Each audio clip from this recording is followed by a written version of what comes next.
Sportsnet LA brought to you by your SoCal Land Rover retailers. Game 3 of 4 between the Dodgers and the Brewers as they try to snap this 3-game skid. And we say welcome inside. Joe Davis or Hershiser. Alana Rizzo joins us in a moment. And an offense that has been among the best in baseball much of the season has gone silent these last few days. They have really hit a slump. You talk about these guys. They had some hot bats. They depended on Muncy and Kemp. They need to get reignited. Grandal and Machado right now probably carrying the offense, but it hasn't been much of an explosion. And they're looking for the sweet swing of 2017 to come back for Cody Bellinger. They need a few guys to get hot. An infusion tonight with a new player from the trade deadline. Brian Dozier arrived at Dodger Stadium last night, but he's in there for the first time tonight. Yeah, batting fifth. You think second baseman, you don't think power, but this is a very powerful individual. High character guy fitting right in with the Dodgers right away last night, shaking Dave Roberts' hand, wanting to get in there right away, even though he had been on a plane all day. Got here in the ninth, but guess what? He's in there in the first now. All right, let's go down to Alana Rizzo now, brought to you by El Pollo Loco. All right, Joe, thanks very much. It's been quite the 36 hours for Brian Dozier, finding out that he'd been traded here from the Minnesota Twins to getting on a plane to arriving late last night here at Dodger Stadium. Dave Roberts said he was going to arrive at the stadium in the later innings, and he did. About 8:45 last night, grabbed his bag, came into the stadium, basically met a couple of people, went to the cage after changing into his uniform, and then introduced himself to his new skipper. Didn't get into the game yesterday, but he certainly said that he was trying to get here as fast as he possibly could. He's right in that starting lineup today, of course, starting at second base. Welcome to the team. It didn't help Brian's cause that it was the fastest game of the year last night, and it was almost done when he rolled in. Rich Hill for the Dodgers, Chase Anderson for the Brewers. Glad you're with us. We've got first pitch just around the corner.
SoCal Land Rover retailers.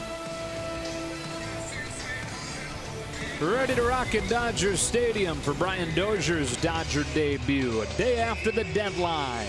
Yeah, a lucky kid out there to get his signature before his first game in the home whites.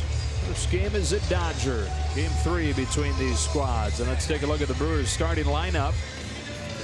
Lorenzo Cain will lead things off for Craig Counsell. Then it's the hottest hitter in the National League, Christian Yelich, in right field hitting second. The first baseman is Jesus Aguilar. Jonathan Scope, the deadline addition for the Brewers, over from the Baltimore Orioles. In left field, it's Ryan Braun, and then Mike Moustakas at third. Hernan Perez at short, and Manny Pena doing the catching. They face off with Rich Hill, who fired 7 shutout innings against the Braves his last time. And in June and July combined all, his earned run average below 2.5. He's been absolutely fantastic, and since coming off the DL with the blister issues, the curveball usage has continued to go up. Can put pressure on that finger, grip it a little harder, throwing it for more strikes. And in combination with his fastball, now getting the same kind of percentages of swings and misses in the zone with his fastball. Because of the curveball's ability to throw it more, 4 strikes, the fastball whiff percentage is going up. Yeah, he had been early on in his time as a Dodger. That was when he was throwing more curves than he was fastballs. But most of this year, it's been about 60-40 fastball curve until his last 2 times out. For the first time in a long time, more curves than fastballs. The Brewers have won 5 of 6, 7 of their last 9 after losing 8 of 9. They're tied for first in the Central, tied for the best record in the National League. Now the Dodgers trying to snap this 3-game losing streak. All set, and off we go with strike 1 on Lorenzo Cain, who showed last night how valuable a player he is. Showed the full picture. Scored the game's, or drove home the game's only run. And perhaps robbed Cody Bellinger of a game-tying homer.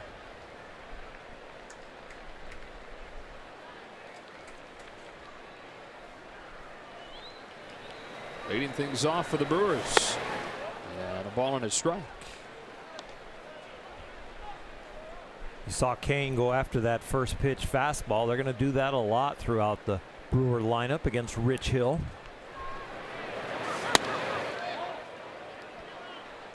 Batting average against with Rich Hill early in the count, the first 2 pitches is at its highest. The deeper he gets into the count, the more effective he is. Here's his 2-1. Cain lashes one past the diving Dozier into the gap in right center field. It rolls all the way to the wall. Cain's headed for third. Dozier's relay not in time. And a leadoff triple that will bring home a run with a throw getting by. And the Brewers lead 1-0 just like that.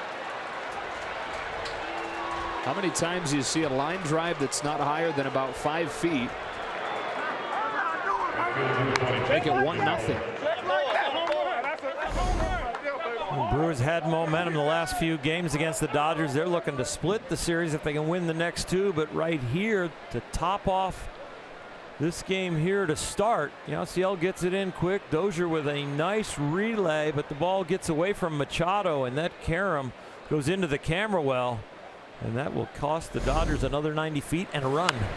Strike 1 on Christian Yelich. And so Dozier's first notch in the scorebook as a Dodger is an E4 that leads to the game's first run. That's a tough error. Manny Machado will tell you that he should have had it. He'll drop down, and it's fouled off 0-2. As part of those 7 shutout innings in Atlanta last week, we saw Rich Hill drop that arm down more than we've seen any other game. Well, he is a rhythm pitcher. He's not a mechanical guy. When he's fixing things and gets in a groove, it's all on feel. He strikes out Yelich, 1 out. It lets you know when he starts to drop down and experiment and still throw strikes and doesn't have to abandon it, that he is feeling a rhythm and a consistency that he can deliver what he wants. One gone in the first inning for the All-Star, Jesus Aguilar. Brewers won the opener of this series 5-2, and then last night 1-0. Pitching wasn't the problem. Walker Buehler looked really good, giving up just the 1 run over 7 innings as he'll get strike 1. Walker continues to progress as a pitcher, not just a guy with great stuff that can throw. Rick Honeycutt very impressed with his outing.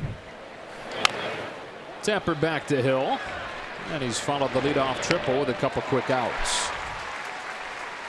The Dodger defense tonight brought to you by Keck Medicine of USC. And Dozier was a Gold Glove winner at second a year ago.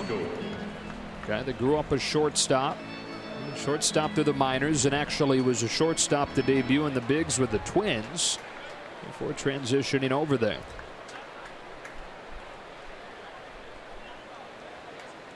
And now for his Brewers debut, this is Jonathan Schoop.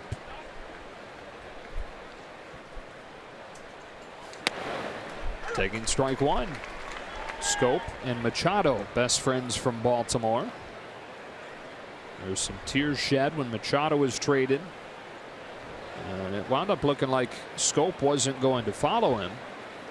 Then at the last minute, the Brewers pulled off the deal. Soft roller to Machado. He barehands and throws his buddy out. Joked around before the game that, hey, I might just have to rob you. I'm trying to win a game, and that's exactly what he does. A barehanded beauty from one friend. They get the other one out.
This is what the lineup looks like. Jock Peterson will lead it off. Machado 2, Kemp 3, Grandal batting cleanup, and Dozier in his Dodger debut bats 5th. Cody Bellinger's at first. Chris Taylor's the shortstop hitting 7th, and then in right field, Yasiel Puig against the 30-year-old Chase Anderson, and you see on the bottom line there, he's been very good lately. An ERA under 2 those last 7 starts. What's the big change in the arsenal? Well, with the fastball percentage, he's breaking it down. More 4-seamers going near the top of the zone a little bit better. That in combination with his off-speed stuff has worked a lot better than trying to get that 2-seamer to sink by the knees. Dodgers saw him in Milwaukee a couple weekends ago. Get strike 1 on Jock Peterson. He only lasted 4 innings, and a big part of the reason why was he had to throw 43 pitches in the first. And the first inning has been his trouble inning all year. He's home with an 0-1. Peterson watches it drop in for strike 2. He threw 43 innings in that first. Gave up 2 runs, but nothing over his final 3. And settled for a no decision. A pop-up. Jesus Aguilar.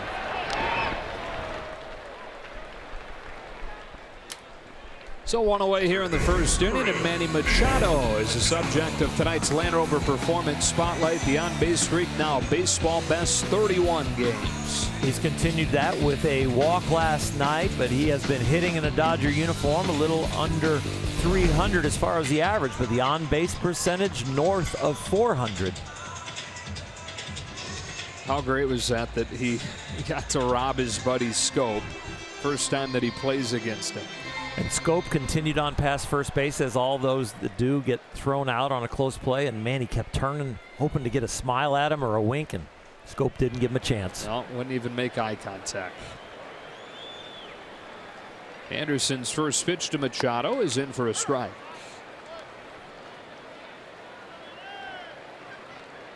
Sloan hit in this series a home run in the 9th inning a couple nights ago. Does have a few walks. Ball and a strike. Chase Anderson's going to remind you a little bit of Ross Stripling. The fastball, curveball, trying to figure out I don't need to pitch down a little bit more up where the curveball comes out of the window. Machado hits a fly ball to center field for Lorenzo Cain. 2 out. Tonight's Brewers defense brought to you by Keck Medicine of USC, and they have Scope starting at second base tonight. And it sounds like he's going to see more of his time there than it initially sounded like. That they will still continue to play Arcia at short a good amount. And it'll be a rotation of Scope and Sean Moustakis at second and third. So they have an overload of infielders at this point. Here's Matt Kemp with 2 gone, taking strike 1. As the eye test and the data starts to come in, you start to find out that infielders playing slightly out of position or completely out of position does not hurt defenses as much as people thought it might. Shifts, less range you need when you have 3 guys on one side of the field. Just trying to get guys to a point where they're used to throwing from all different angles and all different parts of the field.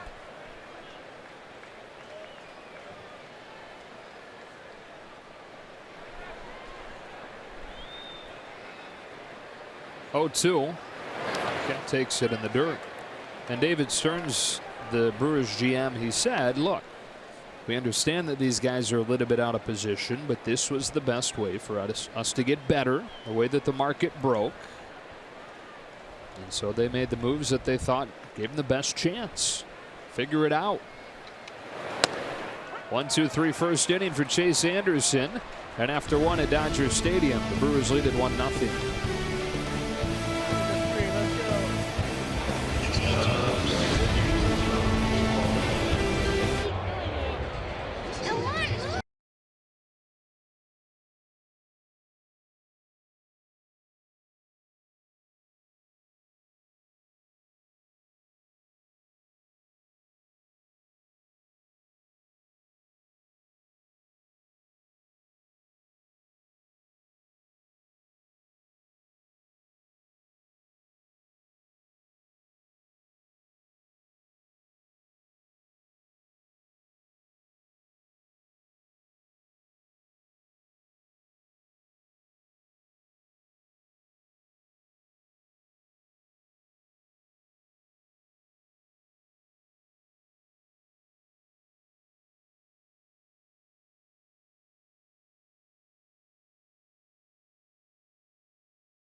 But they are idle. Open a series with San Francisco tomorrow. Rockies, meanwhile, are tied at 2 after 5 innings in St. Louis. And the Cubs, a few outs away from winning Cole Hamels' debut and momentarily retaking sole possession of first in the Central. Rich Hill against Ryan Braun as we begin this second inning. He misses inside, 1-0. Dodgers begun June in 4th. And all of a sudden, now it began July, 2.5 out. And now only a half game back as we start August. They'll continue to progress. A little bit of a shock being a half game out going into today because they've been in first for a couple of weeks. Feeling pretty good about the team, though. On a 2-0, Braun lashes one into left for a leadoff hit. This Brewer team is playing loose. A lot of smiles, a lot of pointing to the dugout after hits. Large gathering of players when they score a run right at the steps greeting Kane when he scored in the first.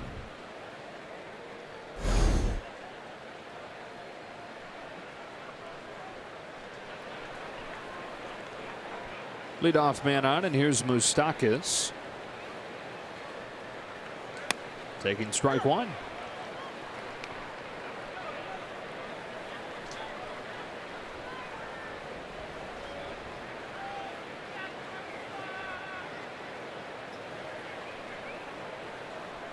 Drops down. Moustakas bangs one in the air to right center for Cody or Jock Peterson to make the catch.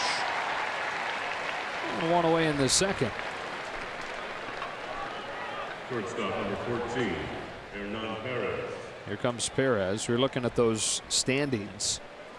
Now, Arizona at the deadline, they brought in a couple more relievers. They have one of the top bullpens in baseball this year, but it's not been nearly as good lately. Colorado, on the other hand, they've gone 20-6 since late June, which is best in baseball. But the only addition, middle-level reliever Sun-Hwan Oh, which is a huge disappointment for the folks that cheer for the Rockies. And I'm sure if you ask the clubhouse, a big disappointment in there as well. They're putting together this great run and not going to get any help from the front office, it doesn't look like. 2-0 on Perez. Any moves now will have to clear waivers. So if there are some targets out there for the Rockies or any other clubs like the Dodgers, they're going to have to go through some traffic to get the deal done. And waivers meaning that another club can block it if they want to claim somebody off waivers and not allow the trade to go through. So the deadline we just passed, that kind of contingent didn't exist. Here comes a 2-1, and Perez rakes it foul, 2-2. And as last year showed, big deals can still get done before August, end of August. Justin Verlander, final hours before that deadline last year, was traded to Houston. Here comes Hill with a toss to first. I'm sure you saw the news out of San Francisco this afternoon. Johnny Cueto will undergo Tommy John surgery.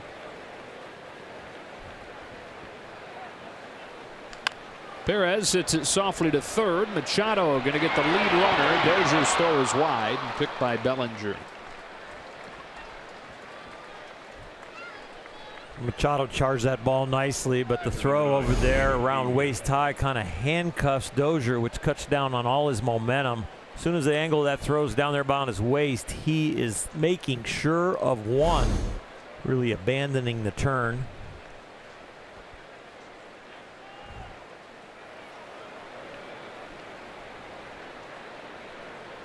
Two gone in the second. Here's the catcher, Pena.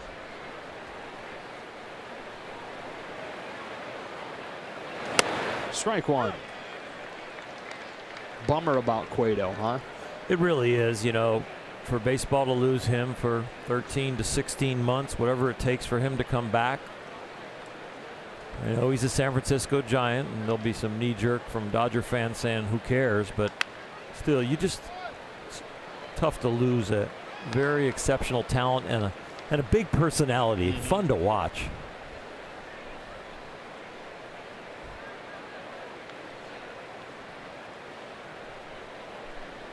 The really sad part about it is that Cueto's 32. So he's not going to pitch again until he's close to 34 years old. There's a hesitation and a fly ball to center field that Jock Peterson will settle under to finish the inning. If we're talking about Cueto, Hill does his best impression. We go to the bottom of the second with the Brewers in front.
Dodgers baseball is brought to you by the Southern California BMW Centers. Hurry in today for the BMW Summer On Sales event for exceptional offers. Details at SoCalBMW.com. And by Jack in the Box. Try the $4.99 Jack's Spicy Chicken Club Combo with toasted sourdough. New from Jack in the Box. Back at Dodger Stadium, Brewers in front 1-0. Lorenzo Cain starting the game with a triple and scoring on a throwing error. Middle of the Dodgers order against Chase Anderson here in the second. And coming off a huge month of July. Leading it off, Yasmani Grandal. Taking ball one just low. Finished July hitting .364. And in the top 5 in the National League in every slash line offensively. 1 ball, 1 strike.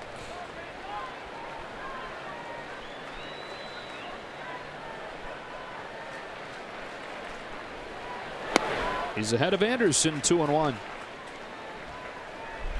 Dozier ready for his Dodger debut at the plate.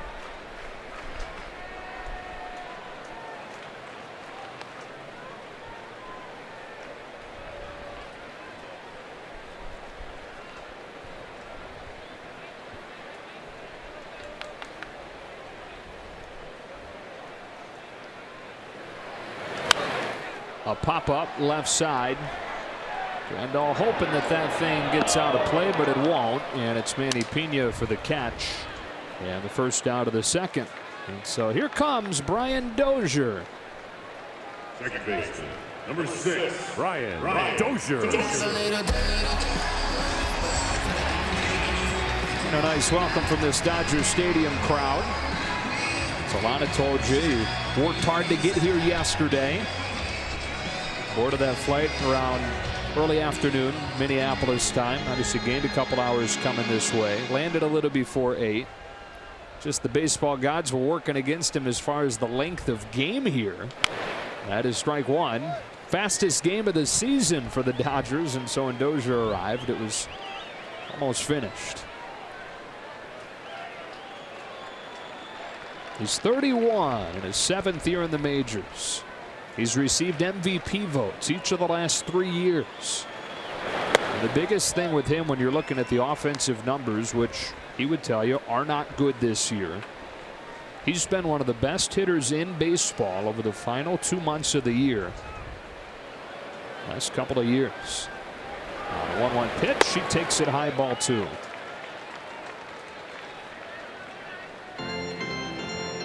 Took him a while to warm up there in Minnesota, and it takes a while for Minnesota to warm up.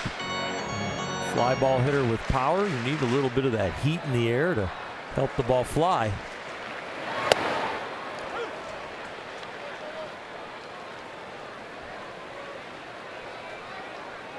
Last 2 years, nobody's hit more home runs than Brian Dozier in August and September. On this 2-2, he swings through a fastball. 2 up and 2 down for Chase Anderson. First baseman number 35, Cody Bellinger. Brian swings through the up fastball and then tells Alfonso Marquez, was it a strike? Trying to get a little information for the next AB.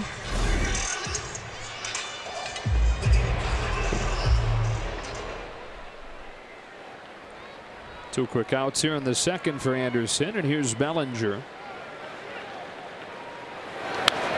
Fouling the first pitch off.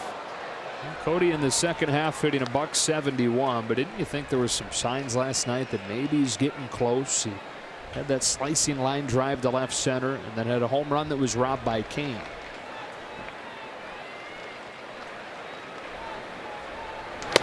Two. Yeah, sometimes it's the balls that he hits that makes me feel like he's coming out of a slump, and sometimes it's how many times does he swing and miss at that high fastball. Yeah. Can he lay off of it, or can he find a way to make some solid contact on it if he's going to be swinging at it?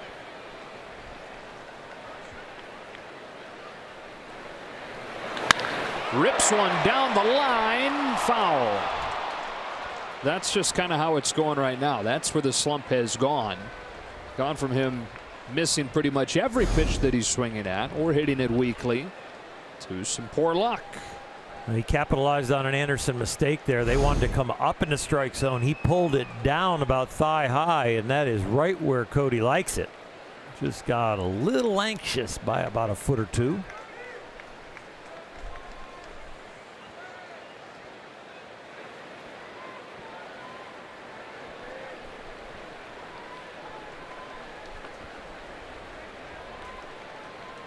So let's see where Anderson goes with his next one. Another 0-2. Bellinger pops it softly to short right center. Jonathan Scope is out there, called off by Kane, and Anderson has retired the first 6 that he's faced.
Customize your experience to catch every moment this season. Get Dodger home screen icons and features such as MLB.TV Game of the Day, pitch tracking, in-game highlights, live radio broadcasts, stats, news, and more. Download MLB at Bat today.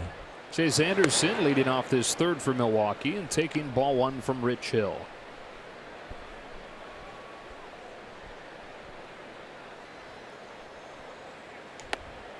Tries to check his swing, couldn't.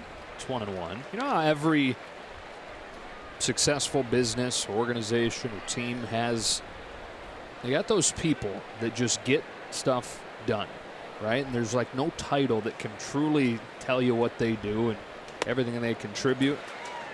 I know you know where I'm going with this. Cheryl Rampey, Yep.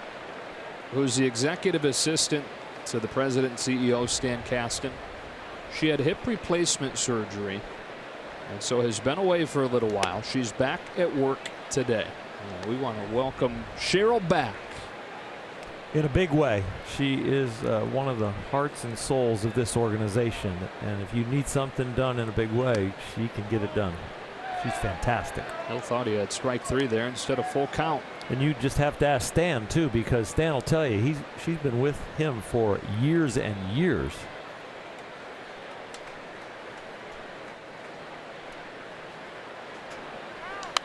So welcome back, Cheryl. Everything feels right again.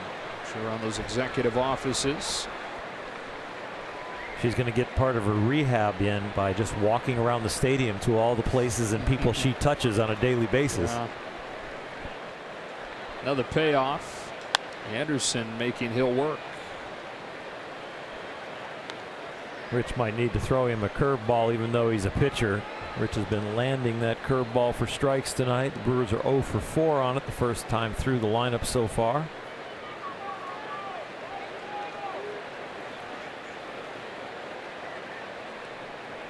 Stuck with a fastball. It's caught by Machado. Anderson didn't look anything like a pitcher hitting up there in that at-bat.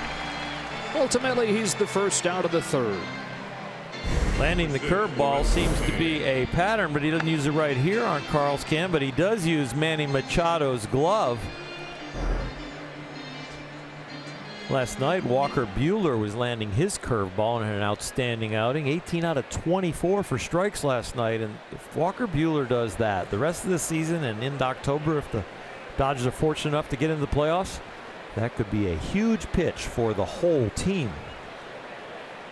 Top of the order again, Lorenzo Cain. Best you've seen his curve look in the majors? Yes. And different variations. I was really impressed with the way he changed speeds on his slider and changed speeds on his curveball. Slider could have been 87 to 92. Curveball got down as low as 77, and with his 97, 98 mile an hour fastball, that's a 20 mile an hour differential with electric stuff. So yeah, he did an outstanding job taking a little off, putting a little on. Ball and 2 strikes on Cain. And then there's Wade Miley. 7 shutout innings from him. Brewers pitching has been the key. In the stretch here where they've won 7 of 9, the offense has been up and down, but a sub-3 earned run average for the team. Cain to right center field again. Puig sprinting, won't get there, and he's split the gap again. A triple in the first, a double in the third. Number 22, Christian Yelich. I don't know how we're going to get Cain out. We got to get him out of that right center gap because he is lighting that place up. Yasiel Puig had a chance to throw him out if he gets the carom off the wall that he thought, but he gets a short carom. He's hung back hoping to get the big carom and barehanded it, throw it to second. Got a short carom and made it easy for Cain to get into second. Lone strikeout victim tonight, believe it or not, is this guy, Christian Yelich. And he takes strike 1 from Hill. Thousand Oaks native, Westlake High School, from a football family actually. Had an uncle who won a couple Rose Bowls as an offensive lineman at UCLA in the 1980s. His great grandpa is in the Pro Football Hall of Fame. Fred Gerke played running back in the NFL 1940s and 50s, but he's most known for being the guy that designed the Rams helmet logo. He's an art major at Utah, and even bigger than that, one of the guys that gets credit for designing the first football face mask. It's his great grandpa Fred. Only football Christian played, though, a little bit of flag football in junior high. It was all baseball. One of the top players in Southern California, one of the top players in the country as a high schooler, and a first-round pick of the Marlins in 2010. Made it to the majors when he was 21. Hill drops down and strikes him out again. It's quite an accomplishment to put that young man down twice with strikeouts, as hot as he has been, leading the National League in hitting. He has been red hot.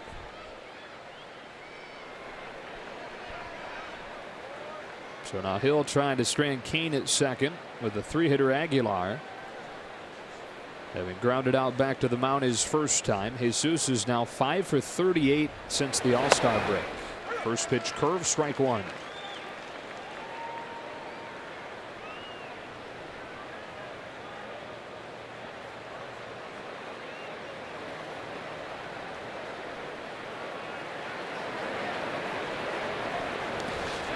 Kicks away from Grandal. Kane's headed for third. He'll think about coming home, and he himself makes it 2-0.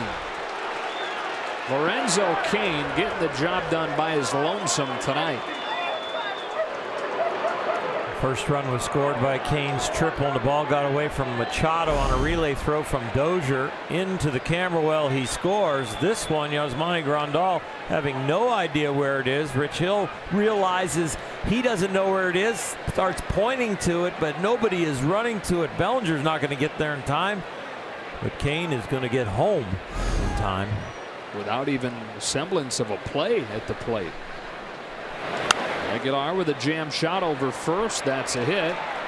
Rolling down the line. Puig's over to grab it. Aguilar's got a stand-up double.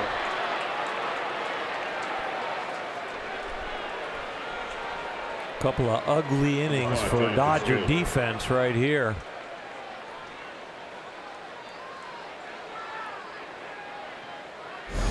Sometimes it's just coincidence that all this happens in a bunch, and it doesn't feel good and it does not look good when it happens like this. He's got to turn the page, but it is frustration galore out there on the mound right now. And Rich not one to hide that. So he gets a fastball by Jonathan Scope.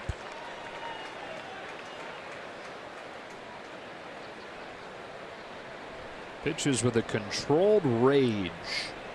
That's the way Dave Roberts has described it.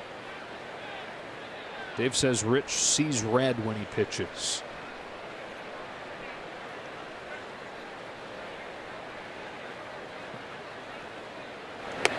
It's up and it's 1-1.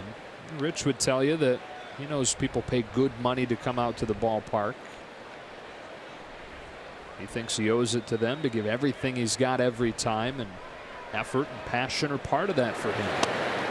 Curves under the bat. It's 1-2. He also thinks that effort and passion have a chance to beat talent every time.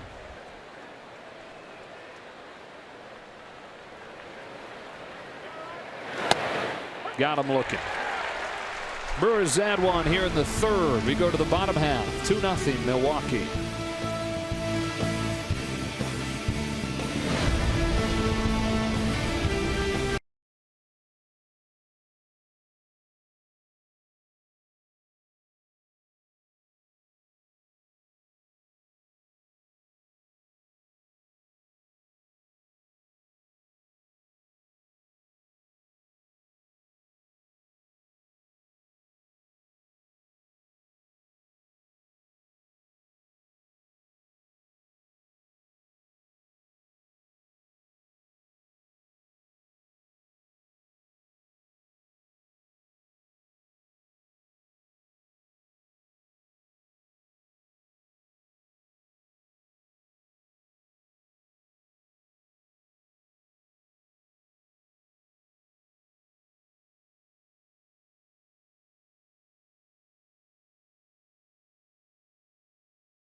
Dodger dogs there. Already knocked him out. Got to get the cotton candy. Back here at Dodger Stadium, where the Brewers have a 2-0 lead to the last of the third, and Chase Anderson delivers to Chris Taylor. Strike one. It's been more of the same so far tonight, Oral, where the Dodgers continue to look for offense. It's now 6 consecutive innings without a base runner. Brewers have thrown some good starting pitching at him. Pop fly for Scope. Kane will let him have this one out.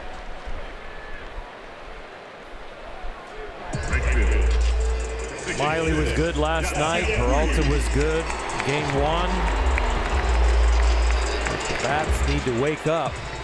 Doesn't have to be completely the pitcher that can dominate you. You find a way to get on, find a way to get some hits. Here's Puig, who has a home run against Chase Anderson before.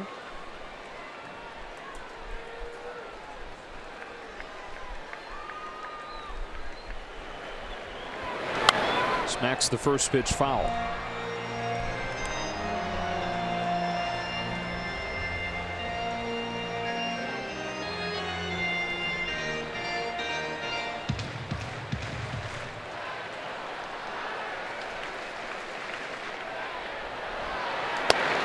One ball, one strike. Chase Anderson a year ago was 12-4 with a 2.74 career year for him. And so earned the opening day start this year for Milwaukee. And started to recapture some of that 2017 form lately. He was able to lay off and move ahead 2-1. He's in his 5th major league season. Actually started his career in the division with Arizona. And then was traded to Milwaukee for Gene Segura. His 2-1. He slipped out of his hand but caught the corner. 2-2.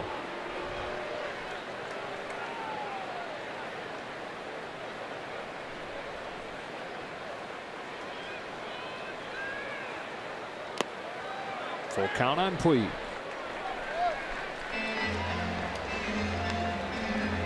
He's mixing his pitches very well.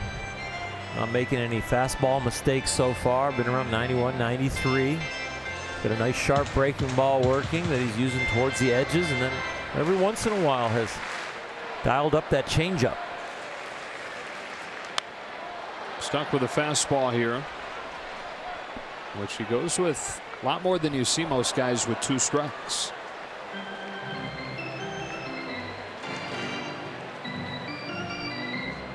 The guy they call Texas. Wichita Falls, which is in the northern part of the state. Prominent Air Force base there. Delivers another payoff, and Puig strikes out.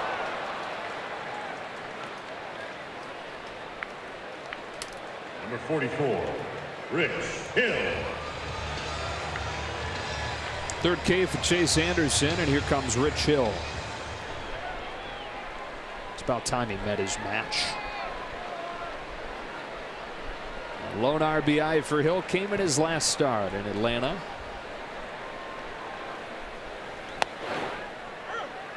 Tails in there for a strike. Rick Honeycutt, Rich Hill's pitching coach, of course, the Dodger pitching coach, on the pregame show with Alana. And Alana asked Rick, "Do you just hope he doesn't get on base?" Rick's like, "Yeah, we just are glad he's pitching so well, and the rest of it's kind of laughable." He stabs through it, strike 3, and Chase Anderson perfect once through the Dodger order. We expect Justin Turner to visit with Alana coming up very shortly. Stick around.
Back tomorrow, JT. Dave Roberts saying you'll be activated off of the DL after dealing with that right groin issue. Obviously, if the body's feeling good, how nice is it to be back? Yeah, body's feeling better and passed all the tests yesterday, and it'll be good to get back in the lineup. Have a lot of guys in this lineup now that have a potent bat. Are you sure you're going to be able to fit in there somewhere? I'm going to try. I'm just going to try to get out there, take good at-bats, and do whatever I can to help us win games. Brian Dozier, the latest acquisition. I know when he got here last night in the late innings, you took some time to say hello as he was getting warmed up and stretching. How does the Dave Roberts named captain of this team welcome Brian Dozier to your club? Just welcome to the club, and ask him if he needs anything and try to make him as comfortable as possible. We know he's a good baseball player, and want him to get settled in as soon as possible, and let him be comfortable helping us win baseball games. How nice is this lineup top to bottom when you look at a guy that's in the 8-hole tonight and he has 12 home runs? Yeah, it's a dangerous lineup, and we take pride in that, being a lengthy lineup and being tough outs 1 through 9. And with our additions through trades, we just got even deeper. All right, appreciate your time. Look forward to having you back in the lineup tomorrow. Thank you. All right, guys. All right, Alana, thanks to Justin for taking a minute. As Ryan Braun grounds the first pitch of the inning up the middle for Chris Taylor. 1 pitch, 1 out for Rich Hill.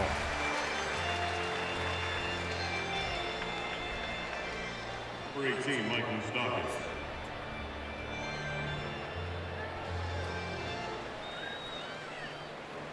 One away in the fourth. Here's Mike Moustakas.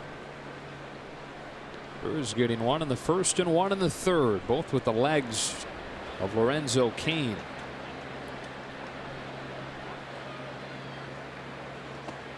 One 1-0 on Moustakas.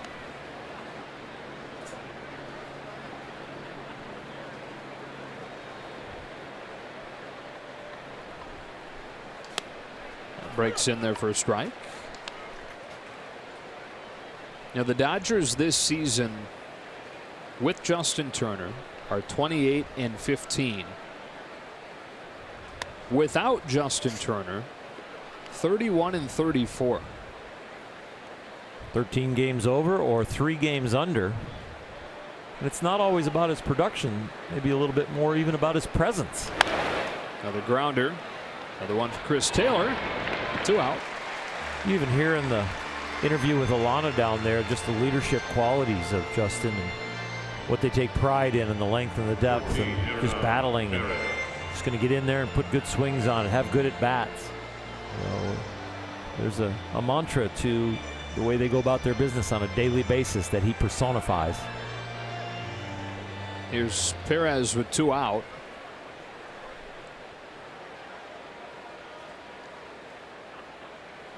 I think you're so right about the presence thing, because he's been steady when you're looking at the numbers and the production, but it's not been your typical Justin Turner season yet. We told you the bottom line: 13 over when he's in there, 3 under when he's not.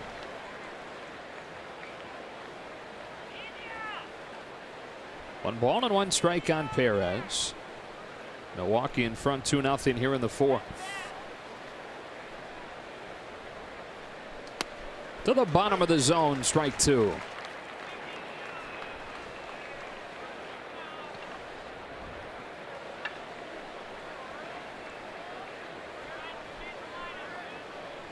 With a chance at his first 1-2-3 inning tonight. Kicks and fires.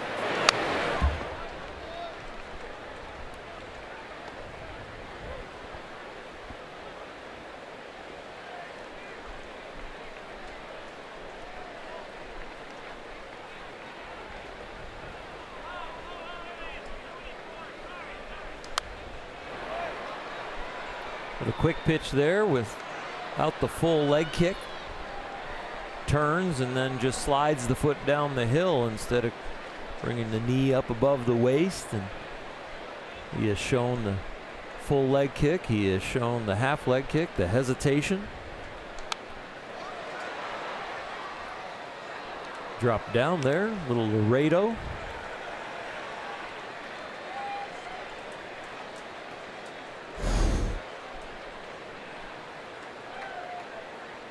Very hard pitch to throw, that sidearm curveball. That's over Taylor into left center field. Peterson cuts it off and holds Perez to a single.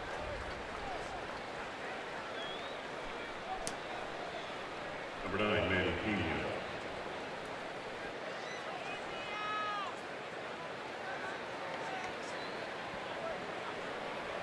So the inning kept alive for Manny Pena.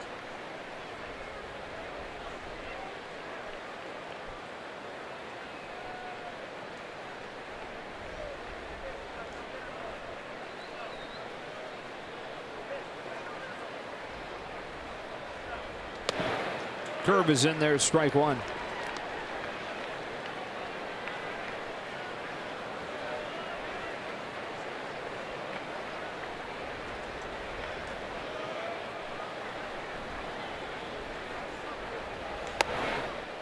And a fastball, and 1 ball, 1 strike.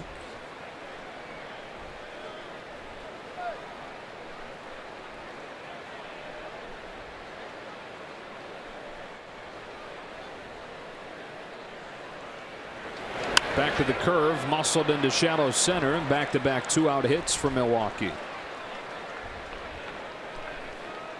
Kind of a golf crowd right now as far as the reaction to what's going on the field, and you can feel that as a player. The energy is not running through the stadium in a positive way right now for the Dodgers. They're going to have to give these fans something to cheer about. Just getting nicked and cut right so far, and they have a 1-0 loss last night. Just waiting for the offense to explode, but as you wait, you better get some defense and some pitching. Chase Anderson had a good at-bat his first time, lined out to third, fouls off the first pitch here. So you might get out of the inning without any runs, but you allowed the Brewers to turn the lineup over with those 2 base hits.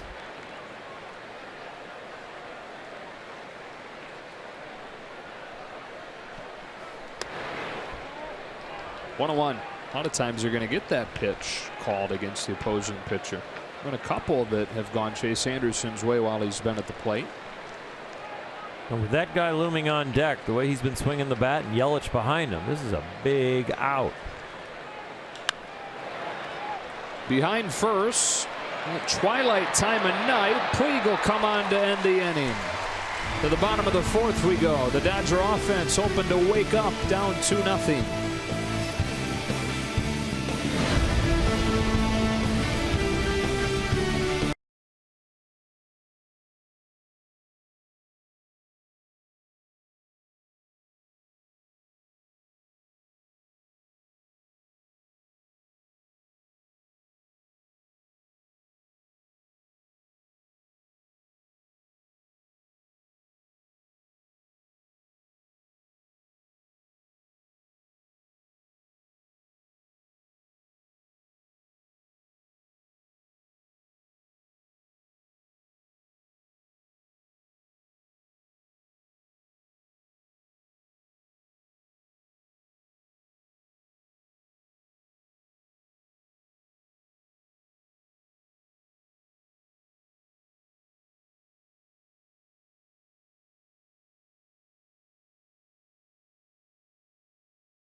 Machado joins his new team in Milwaukee for his Dodgers debut. Plus, Chase Utley says farewell to Philly in his final appearance at Citizens Bank Park. Don't miss Backstage Dodgers, presented by Cadillac, Friday after the postgame show on Sportsnet LA. Well, on this one, it's 2-0 Milwaukee. The Dodgers still looking for their first base runner against Chase Anderson.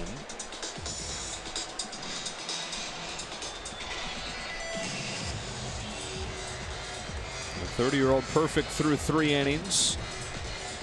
And second time through the lineup here.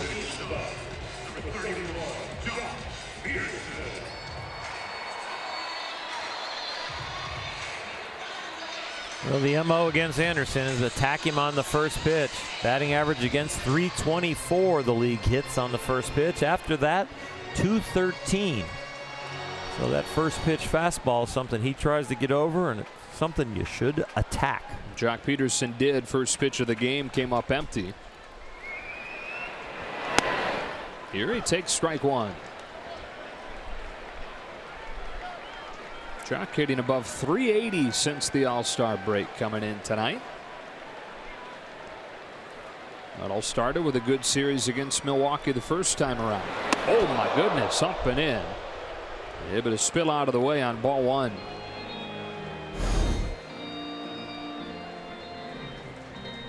Anderson going for a little extra and missed by a lot.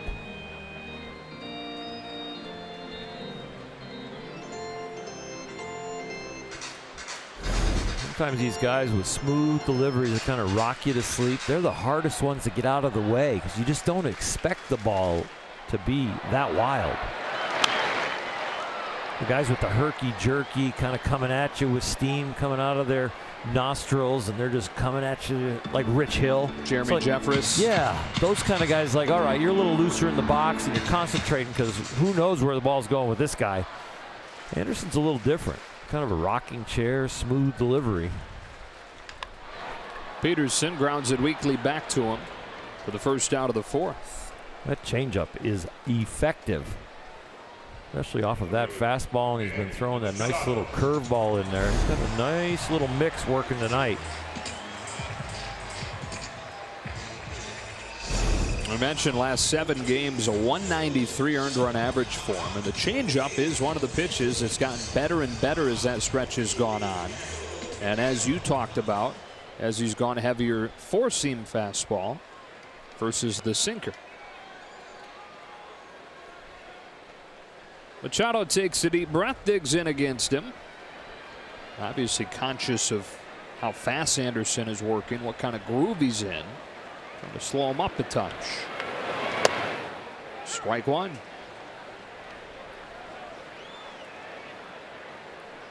And when the Dodgers saw Chase Anderson in Milwaukee, he threw 43 pitches in the first inning. That's his 41st, and we're in the 4th.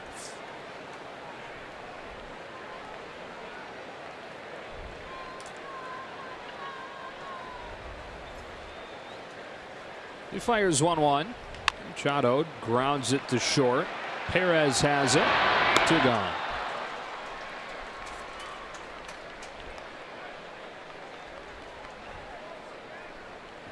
The 27, Matt Kemp. Beautiful night.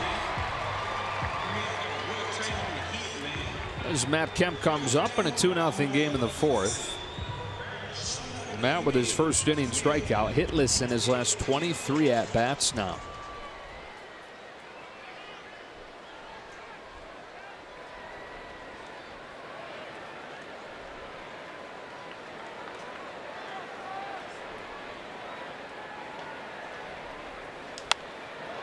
Down the right field line, Christian Yelich will run out of room, and that's a souvenir for strike 1. Hardest hit ball has been Cody Bellinger's foul ball. Yeah. Other than that, 4 strikeouts, 4 pop-ups. They haven't hit a ball hard, fair territory yet. Because of that fastball up that he uses so often, he gets as many pop-ups on the infield as anybody. Goes down with it here and misses for ball 1.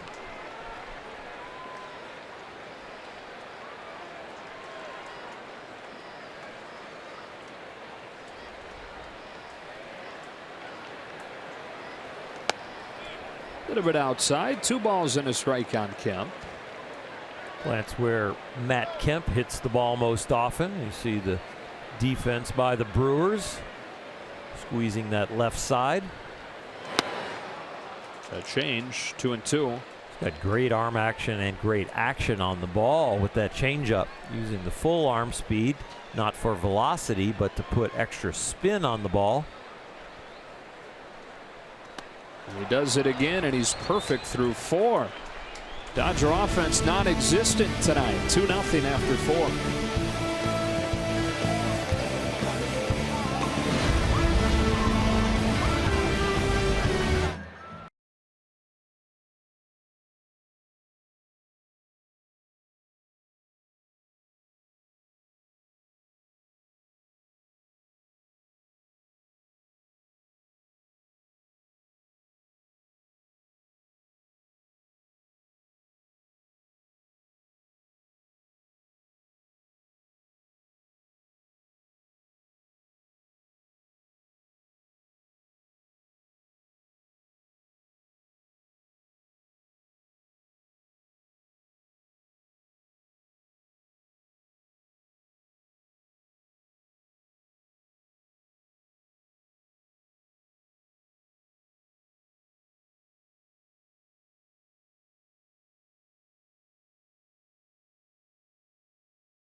Lorenzo Cain, who is set to lead this inning off, has been a one-man wrecking crew tonight. Starting the game with this line drive that turned into a triple. The relay skipped by Machado was ruled an error on Dozier, so Cain came in to score. He then ripped the double to right center field and scored the game's second run on a wild pitch from second base. Lost the ball. Rich Hill was kind of standing there pointing towards it, but somebody needed to get to the ball. Yasmani Grandal, not knowing where it was, wasn't going to get there, and Rich and Bellinger couldn't get there either. We told the story about Lorenzo Cain when the Dodgers were in Milwaukee. Guy that grew up in the Florida Panhandle, Madison, Florida, just south of Georgia. Didn't play baseball until he was a sophomore in high school. He was cut from his freshman basketball team, and his mom wouldn't let him play football, so he decided to give baseball a try for the first time ever. Fouls it off 1-1. He had never even played Little League baseball at any point, never any T-ball. So he goes to the first practice. He's got tennis shoes and jeans on, so he's taking it real seriously. Tennis shoes, jeans, no glove. Well, how are you going to try out with no glove, Lorenzo? Chopper wide to third, and it's 1-2. So the coach sends him down to the old equipment closet to pick one out. And he brings it back. He goes out and he's catching fly balls. First one that he catches, he pulls the glove off his hand so he can throw it back in.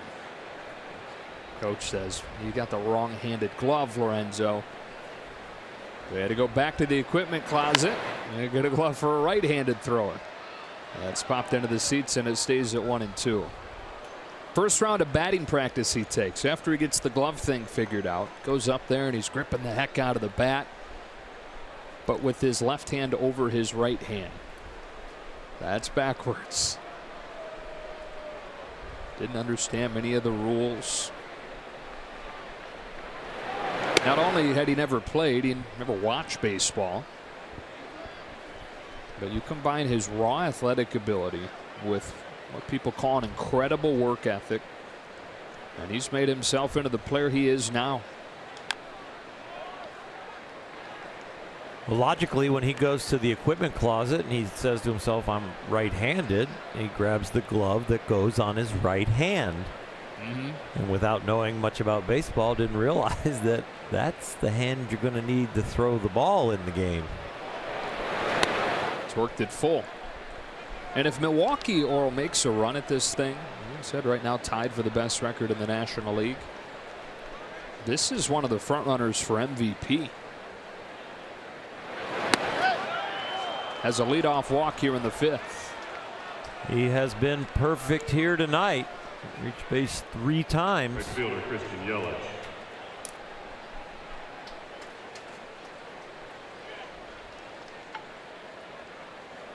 Both off-season acquisitions have been huge for Milwaukee. There's Kane, who they signed to a franchise record contract, and then this guy, Christian Yelich, that they traded for from Miami. Both of them all-stars.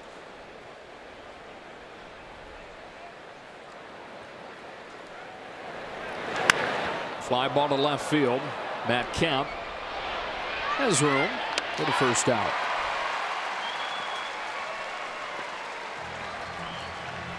On Tuesday, August 14th, when the Dodgers host the Giants, the first 40,000 fans in attendance will receive a Rich Hill bobblehead presented by Security Benefit. For tickets, visit Dodgers.com/promotions. That is a good one. Is he bunting in it? It's on your screen, Oral. I can't see it yet. Oh, yeah. No, he was not. He's in this position right. Oh, wait for it. Leaning in. Yep, wait. Right about there. Right before he gets the sign.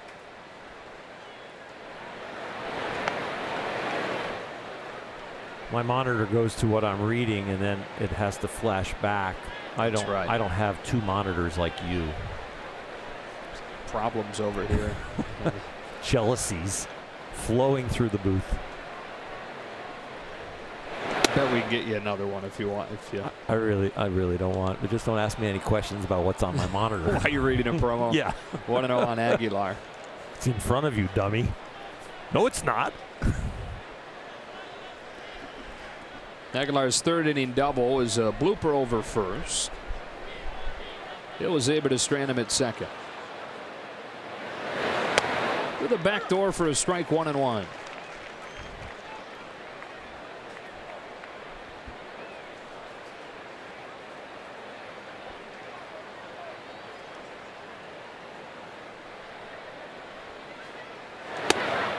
Another curve. This one missed. Top of the fifth, down 2-0. Two pretty ugly runs. Just starts to get a little anxious out there. You don't feel like you can give up any more. Fastball with good life to it. It's by Aguilar, 2-2. Especially if you're going to be around when the offense wakes up. Starting pitchers have an ego, and they still worry about the decision. I know sabermetrically people say, you know, the wins and the losses have gone down in value, but not emotionally to the starting pitcher. Cork to left. Kemp is on, and he makes the catch. Nice play, Matt Kemp, for the second out of the fifth. This is not an easy play for any left fielder. Hit hard, so you freeze a little bit. Spin on it that's making it curve, and take a look on the Morongo slow-mo cam. Matt Kemp with his eyes on it the whole way and gets the glove on it. You saw it just kind of clanked in the glove a little bit, but even Yasiel Puig, who's gunning for a gold glove, applauding Matt's effort. So there's two out, and Jonathan Scope watches Rich Hill check over to first. Matt Kemp, by many measures, rated as one of the worst defensive outfielders in the sport the last couple years. He's been just fine for the Dodgers. Yeah, that's no more. And you know, a lot of times when you have that bad a year defensively, you lose your confidence. But he came in working hard. Of course, the body's in better shape, less weight, but aggressive out there in learning to play the field again. Machado stabs it at third, flings it across the diamond to get Scope. It all just looks so easy for him. Halfway home, 2-0 Milwaukee.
Sportsnet LA is brought to you by your Southern California Toyota dealers. Get huge savings on a reliable new Camry at Toyota's National Clearance Event.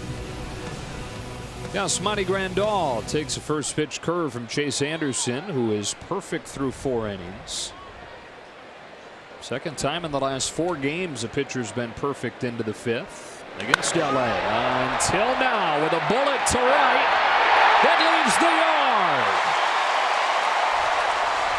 Yasmani Grandal with a leadoff home run here in the 5th.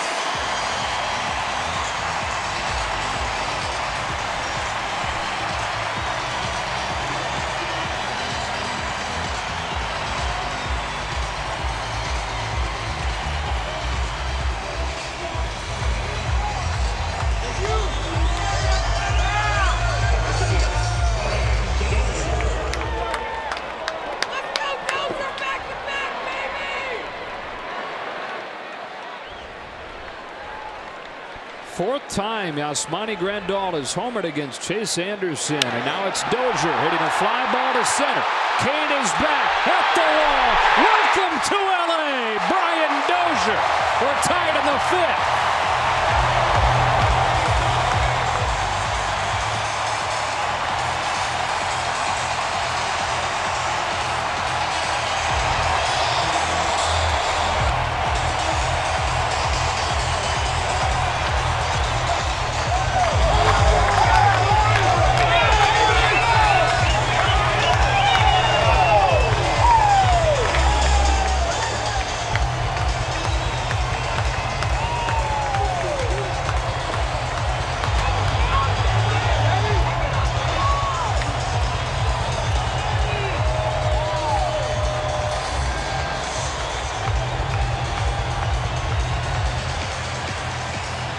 Well, expressions have changed on both sides now, and that home run caused a meeting on the mound. Brian Dozier gonna get a curtain call.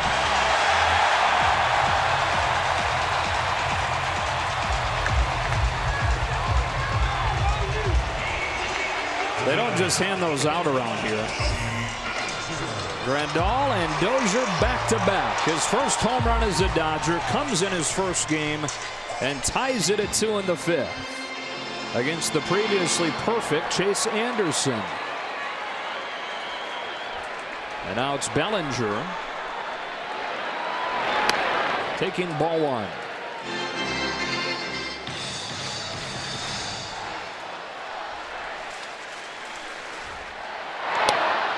That change fades in for a strike. Before the home runs, Bellinger's foul ball his last time was the hardest hit ball of the night against Anderson. Chase is up here 1-2. 17th of the year. Right about where he was last year on this date when he finished with more than 30.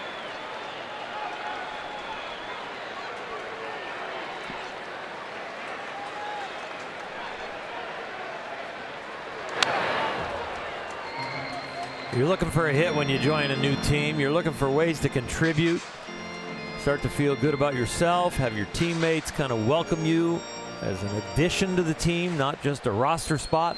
Brian Dozier just settled into the Dodger uniform very well and very quickly. Bellinger able to lay off a changeup, 2-2. The whole world will slow down for him a little bit. He can walk around the new clubhouse and all the new digs with his head up high for the next few days.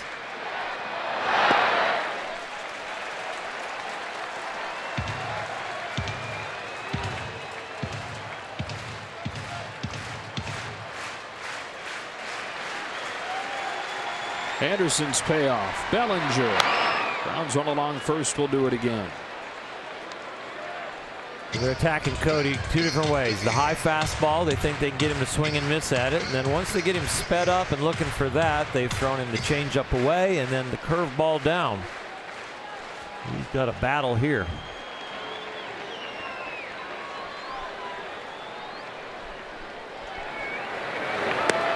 Good take from Bellinger on an enticing changeup.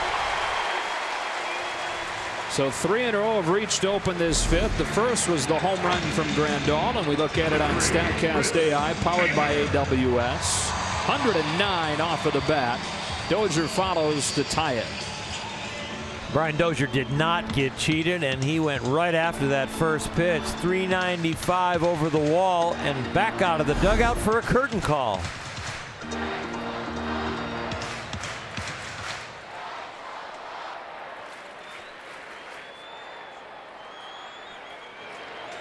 Chris Taylor now lashes one foul, and it's 0-1. It looks like all the grips on the Dodgers bats have gotten a little looser. Chris Taylor attacking that first pitch there.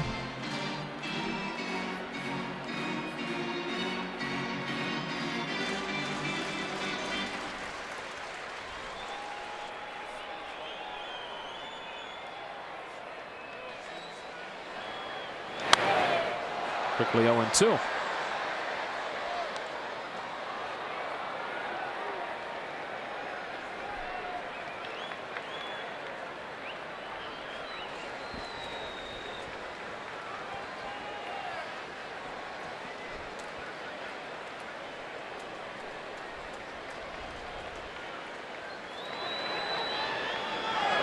Takes off, swing and a miss for strike 3, throw down not in time. Taylor's the first out of the inning, but Bellinger's in scoring position. Craig Counsell's coming out and is going to argue with Alfonso Marquez for interference. Chris Taylor fell across the plate after striking out, but I don't think there was any contact, and that's what Alfonso Marquez will be looking for. Yeah, there's no interference there at all.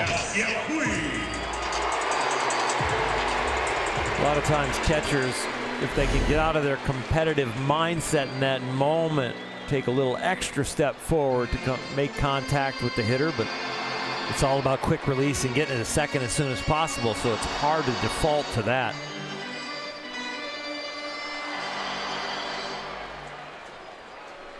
They've tied it here in the fifth. They have Bellinger at second with one out. Yasiel Puig at the plate. For Chase Anderson, home runs have been the biggest issue this year. They've been better lately. But with those two, he's now given up 21, tied for the most in the league. It's amazing how quickly the narrative of the night changes on him.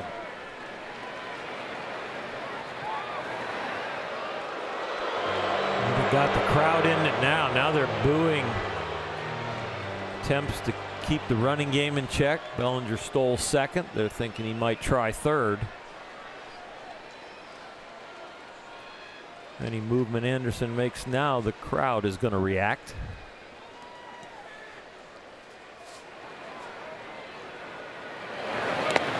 Ball one on Puig.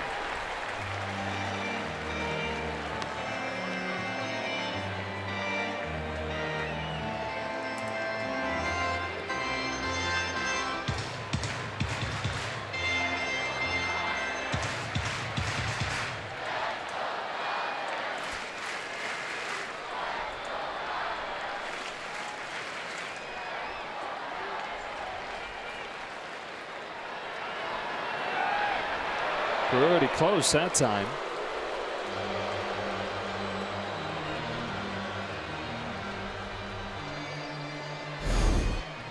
If you're thinking about stealing third, you want to get there before the hitter has 2 strikes on him. So with a 1-0 count, Cody Bellinger still creeping out there. You pay an extra close attention to a speedy runner at second, especially early in the count. Puig down the line, foul.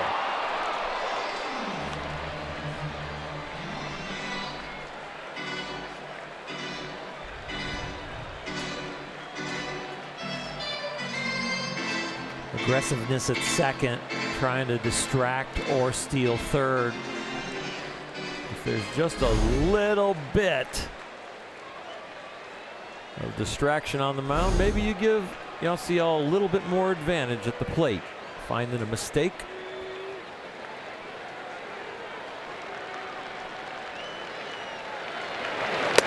Two. What do you think that bat tastes? I don't know. Probably a little bit like wood. I'd have to harken back to like when I was 5 years old and try and remember, you know, maybe doing something stupid where you lick some dirt. But so like dirt. Yeah, probably tastes like dirt. 1-2. Smashed to right center field, and Yelich is there for out number 2. Oh, barreled that baby up, but Yelich able to flag it in the gap. And it's up to Rich Hill with 2 out.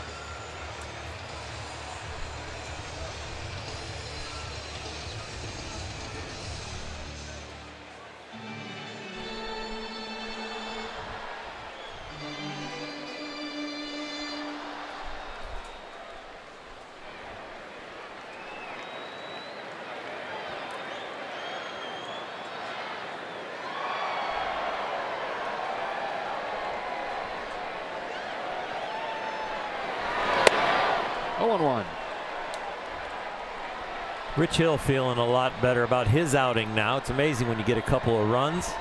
Got a chance to drive one in here and go ahead, but boy, it changes your whole brain chemistry.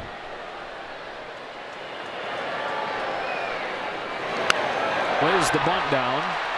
Anderson cuts it off, and that's the inning. After 4 perfect innings against the Dodger offense, Yasmani Grandal and Brian Dozier go back-to-back to tie the game to the 6th at Dodger Stadium.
On Sunday, August 5th, the first 12,000 kids 14 and under will receive their very own Junior Dodgers backpack, courtesy of High Chew, when the Dodgers host the Astros. For tickets, visit Dodgers.com/promotions. Tie game. Welcome inside, Joe and Oral. And don't you feel good for the new guy? First day of school, he hits a home run to tie the game. Welcome inside here. Welcome Brian Dozier in a big way and woke up the crowd. Grandal started it with his home run, but Brian Dozier really capped it. And we're talking before the game and reading up on Brian Dozier and everything that he represents, not just as a player, but as a guy off of the field. This is a guy that has a chance, if he puts together a good couple months here, and icing on the cake would be winning, has a chance to be a really popular Dodger. Yeah, he's the kind of guy that tries hard every day, but you see it. Not like all Dodgers, they all try hard, but you actually see it in his body language, the way he goes about his business. And he's very tough off the field, too, with his charity work. He works awfully hard, he and his wife. So, yeah, I would love to see him succeed. Dodgers have needed some production at second base. That's a place that you can take advantage of opposing rosters. Ryan Braun to lead off the 6th for Milwaukee, tied at 2. New life for Rich Hill in this game. Lorenzo Cain stolen the show with the first 4 innings, scoring 2 runs with his legs. And Chase Anderson had 4 perfect innings. And the Dodgers getting those back-to-back homers from Grandal and Dozier. And back at square one here in the 6th.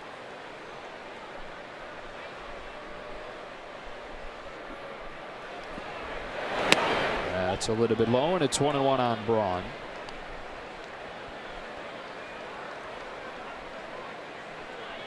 Brian Dozier from Mississippi originally. From Fulton, Mississippi.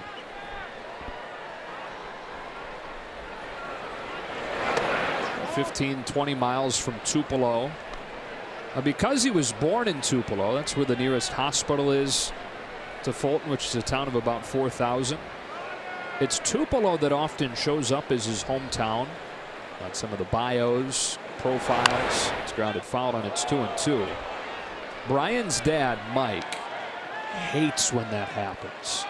First time that it showed up as Tupelo, as Brian's hometown, Mike called him and said, "Hey, we got to get this fixed. You're not from Tupelo. You're from Fulton. You've got to get Fulton, Mississippi on the map."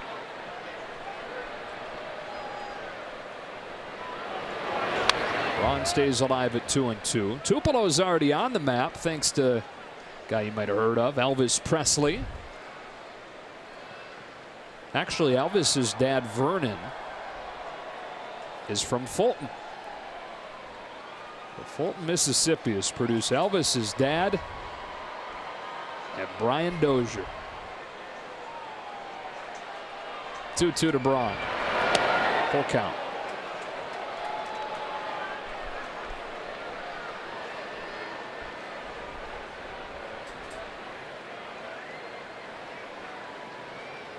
Five, 6, and 7 for Milwaukee here in the 6th. It's Braun leading it off, and Hill gets him to the back door with a curve. 1 gone.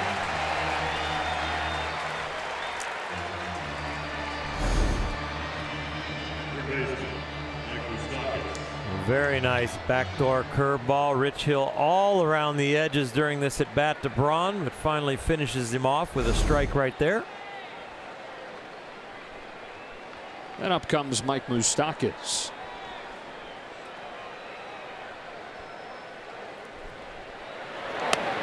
Huge break to that pitch. Looked like it was targeted for his shoulder and winds up being a strike. Moustakas doesn't even flinch, but you are right. That one had some bend. And he drops down and gets strike 2. And he's pitching like a guy like you talked about that feels totally different when he gets a little offense. Personal experience, I'll tell you what, it gives you adrenaline, it gives you confidence, makes you want to compete in a completely different way, kind of a free and easy, here we go, we're going to win this game, compared to I can't make a mistake.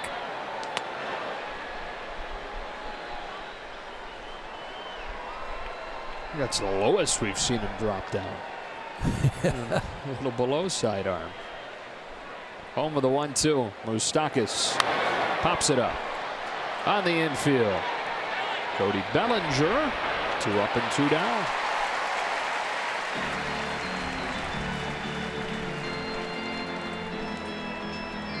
You think about the 2 runs that Rich Hill gave up, and you easily maybe could have pitched your way around it. I know Cain hit a triple, and all of a sudden he scores on the ball getting away, but the next 2 outs after the triple were a strikeout and a comebacker.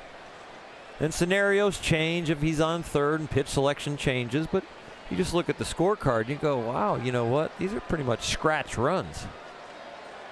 Hernan Perez, strike 1.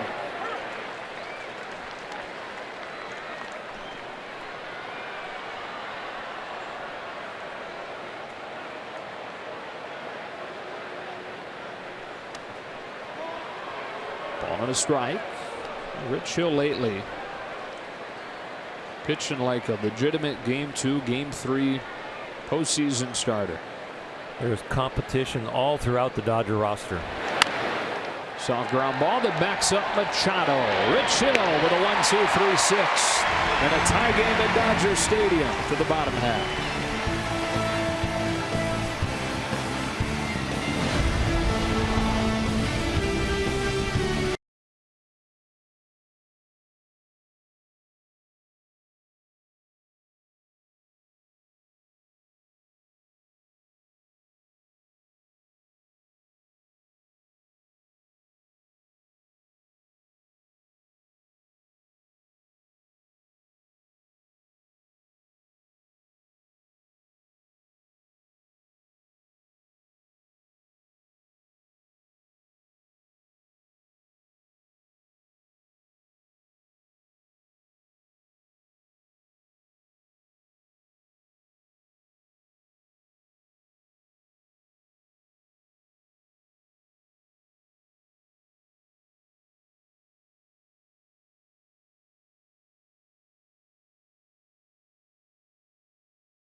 Backstage, Dodgers cameras have been with the arrival of Brian Dozier the entire way since arriving at Dodger Stadium last night. Not in the lineup yesterday, but in the lineup tonight, and certainly already making do as far as welcoming himself to the Dodger faithful. Back-to-back jacks after Yasmani Grandal tying this game as we sit here 2-2 in the bottom of the 6th inning, guys. I'd say the Dodgers fans will welcome that with open arms. No question about it. We appreciate Dave Strumpf and his Backstage Dodger crew for sharing that footage with us. Emmy Award-winning crew. That's right. Third time through the order. Jock Peterson getting a first pitch changeup from Chase Anderson. No balls, 1 strike.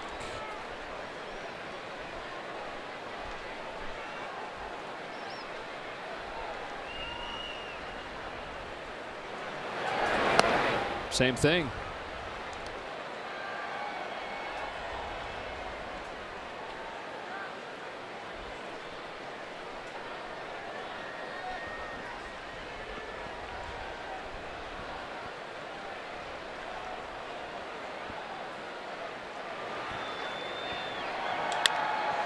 Peterson puts it in play. He'll test Perez, who can't pull the trigger. That thing was like a bar of soap. Peterson aboard to open the 6th.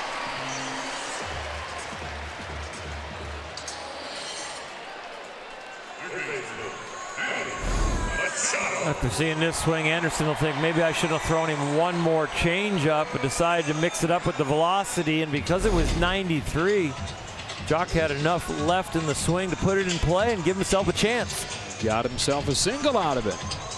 Here's Machado.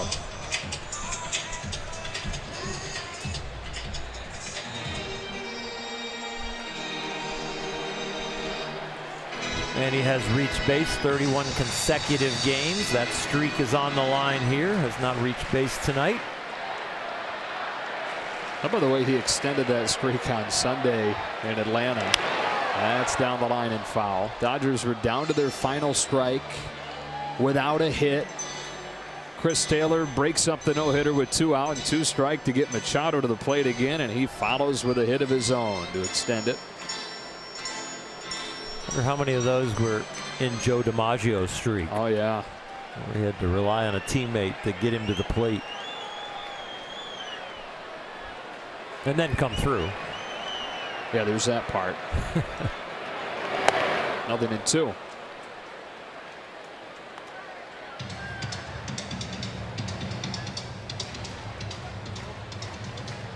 Man, he's been here for almost 2 weeks. Got a couple of home runs. Brian Dozier's been here for a few at-bats and got 1.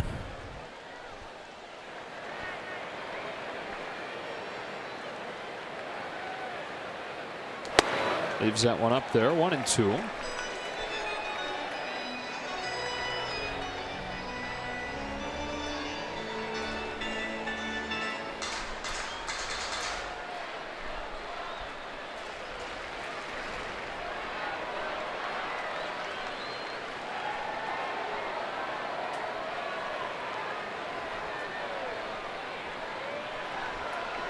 You know, Joe DiMaggio's streak ending when it ended, not going another day, cost him 10 grand.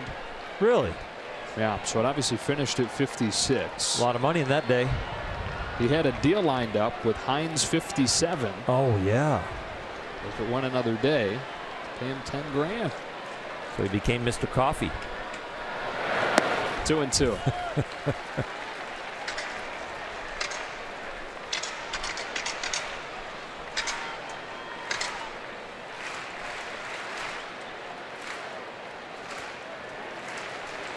JT Chagua has started to warm.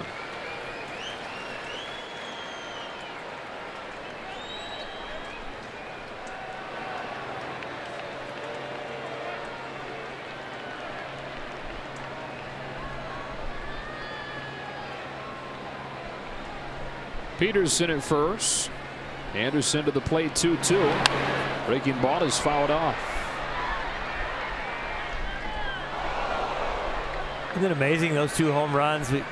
I have this feeling up here just watching the team now. We went from a team that was in a huge slump and who's going to get it going to, wow, this is an explosive offense.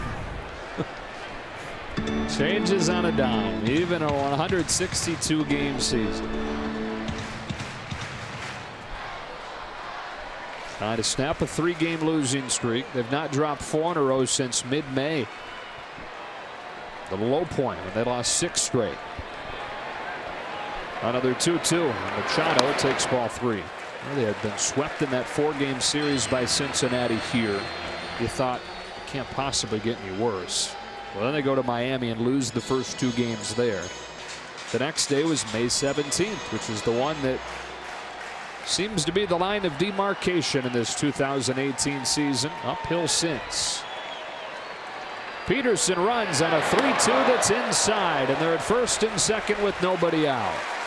32 games in a row he reaches base, does Manny Machado, and the nice thing about that is he's in a Dodger uniform.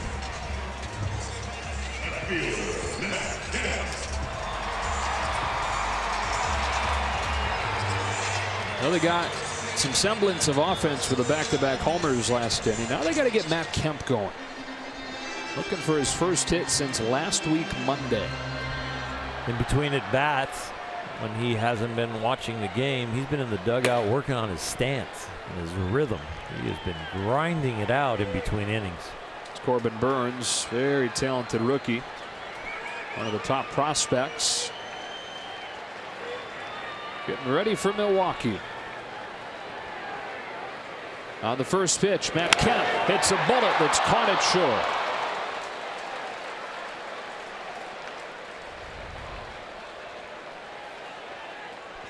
So 1 away in the 6th, and here comes Grandal as we look at our top tier plays of the game, brought to you by Marco. The back-to-back home runs to open the 5th. Grandal got it started with a linea, and Dozier got it finished to tie this game up with a long arcing fly ball that ended with a very nice first Dodger Stadium curtain call. For Grandal, the home run against Anderson was his 4th against Chase Anderson. Here he takes a changeup for strike 1.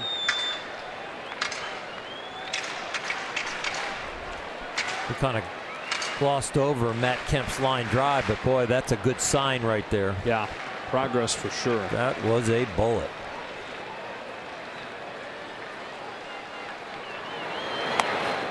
Back-to-back changeups, 1 ball, 1 strike.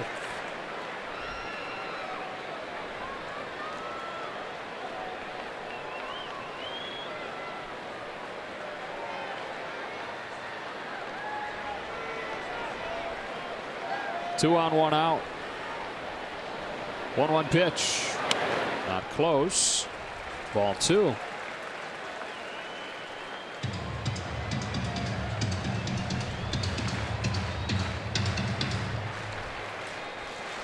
I've got to believe this is going to be a curveball or changeup.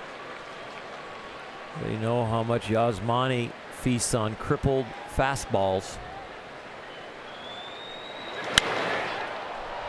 Well located though. Same place that when he got Jock Peterson to hit the ball over to the left side, Jock got a single out of it. Convince us what's coming, but throw the opposite. They went with that strategy. Wonder how soon Craig Counsell will consider going to Burns.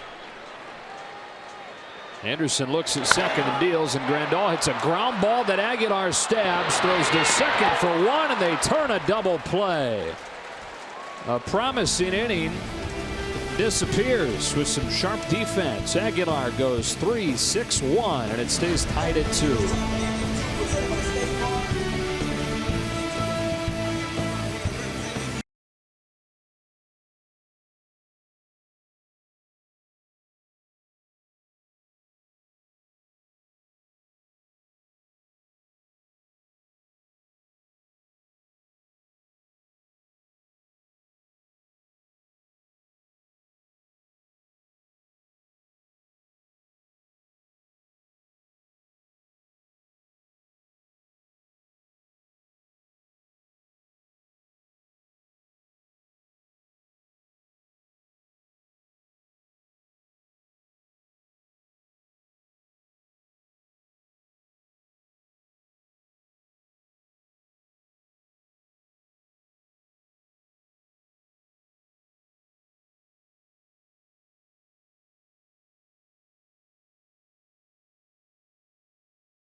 Made some nice adjustments since coming back from AAA. The breaking ball has got sharper and bigger, and I think his location is back to where we saw it in spring training and then early in the season. And every outing that he has, that he continues to get people out, his confidence starts to grow, and not only his confidence, but Dave Roberts and Rick Honeycutt's confidence. And as his confidence has grown, so is his glare. Scowl when he approaches hitters. Look he had on his face when he faced Ryan Braun last night. It was Jeremy Jeffress-esque, Archie Bradley-esque. Manny Pena starts the 7th for Milwaukee.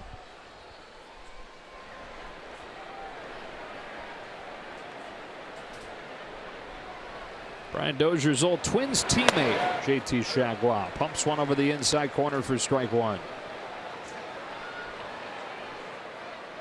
You work yourself up into a frenzy. There's very little anxiety when you keep that mindset, and relievers can do it. It's amazing how Rich Hill keeps that game face on so long, or an Alex Wood or a Clayton Kershaw.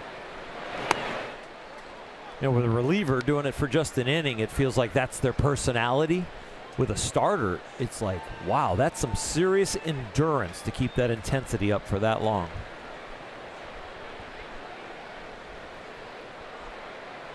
Chaguas 1-1.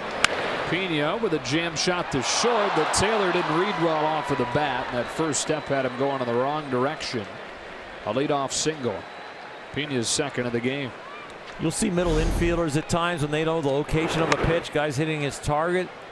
Boy, that ball curved about a good 15 feet. That slid off the bat down there where the handle is. Maybe there was some pine tar or something that got on that, but boy, that was a slice over shortstop. First step was accurate. It's just not where the ball ended up. Eric Thames pinch hitting and swinging over to slider for strike one. So now Chase Anderson's night is over. And this becomes a battle of the bullpens in the late innings in a 2-2 game.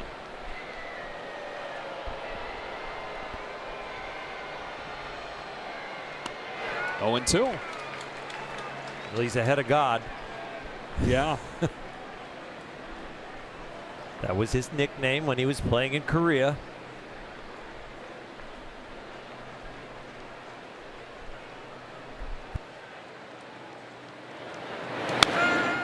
Went to the fastball and Thames fouled it. Wincing a little bit. Been an injury-riddled year for the big fella. Missed 40 games after having thumb surgery early, late April until mid-June. Came back, injured his hamstring. Just returned from that last week.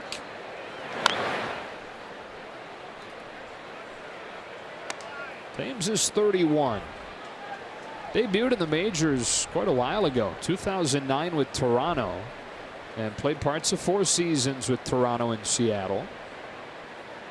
Spent 2013 in the minors, but then 3 years in Korea before returning to the bigs last year. 98 from Shaggy.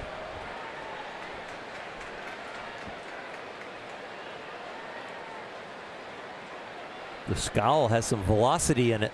Uh-huh.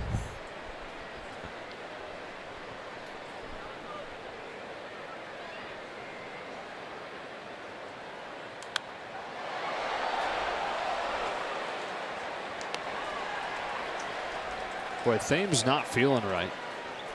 Just by looking at his face, body language.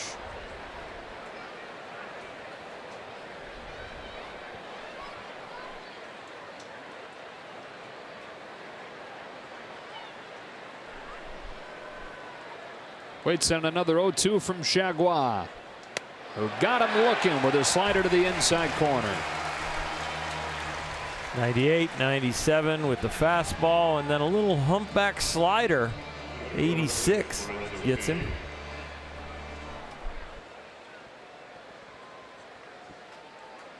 There's Chase Anderson. 6 innings for him, the 2 runs on the back-to-back homers. Top of the order, and Kane.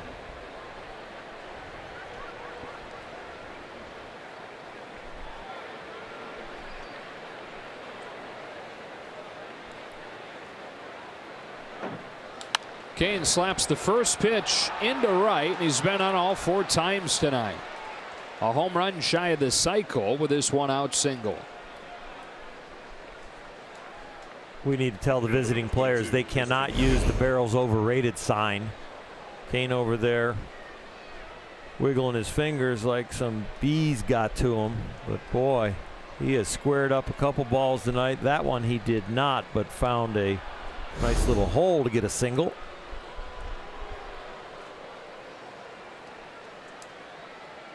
And so the Brewers trying to take the lead right back here in the 7th. First and second for Christian Yelich. Right in a 15-game hitting streak, but 0 for 3 so far. Strike one as the bottom falls out. He's glad to see Rich Hill out of the game. He was getting a heavy dose of left-handed breaking stuff. The third at bat, he swung at the first pitch because he didn't want to get to any of those curveballs. Flew out to left.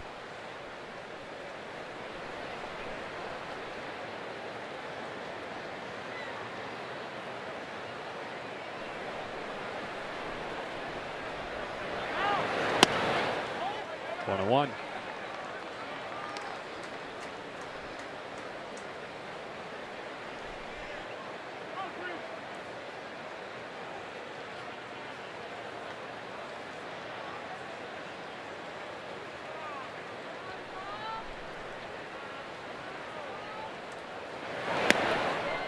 We talk so much about infield depth, especially with 2 out and a man on second to knock it down. You see with the infielders with runners on in the double play how they get pinched in a little bit more. So A little bit more of advantage for the hitter to get it through, but advantage infield to turn the double play if they can get one at him.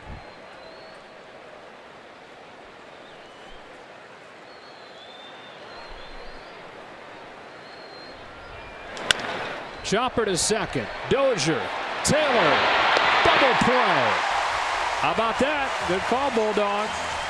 And it will be Brian Dozier ready to lead off the bottom of the 7th, tying the game with a home run his last time. And leading it off after the stretch.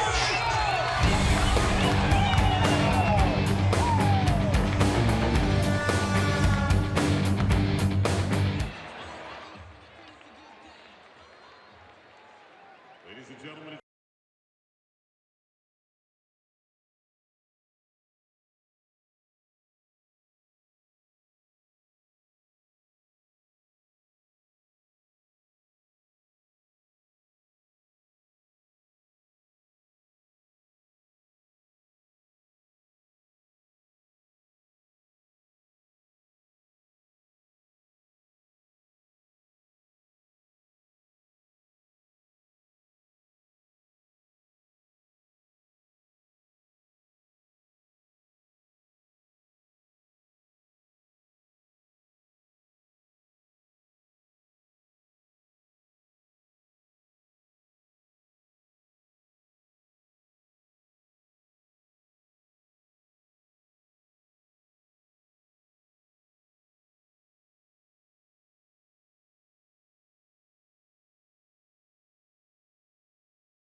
Friday through Sunday. The series begins with Friday night fireworks presented by Denny's and closes on Sunday with a Junior Dodgers backpack giveaway presented by Haichu.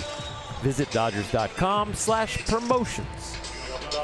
This is Corbin Burns, one of the top prospects in the Brewers system. And the Orioles wanted Corbin Burns if they were going to trade Manny Machado to Milwaukee. And Milwaukee said no.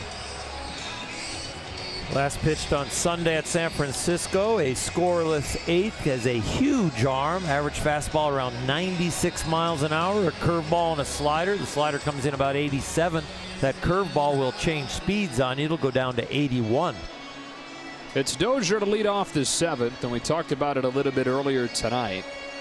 Well, the numbers aren't good right now. Same exact number of home runs that he had on August 1st last year. You know what he finished with? 34. We'll take it. First one that he sees from Burns. He takes high, ball 1.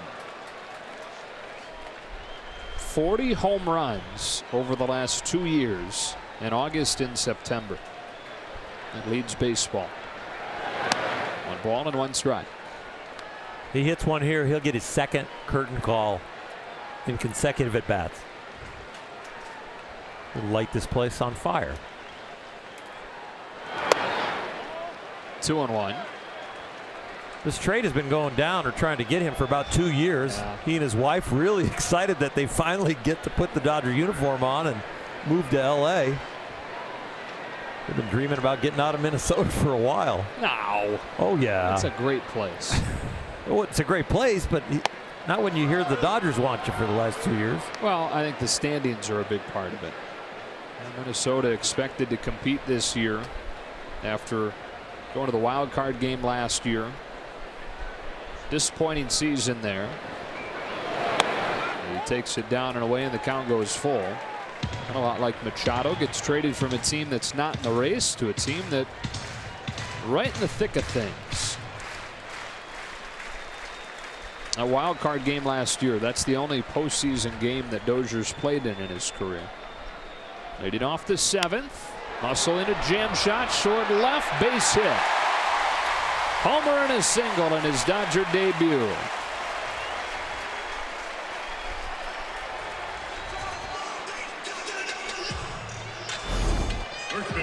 It does get in on him. He looks like the type of hitter that likes to extend his arms, but he did a nice job there clearing his hips enough to pull the hands in and get enough barrel on it to wedge it out there to left field.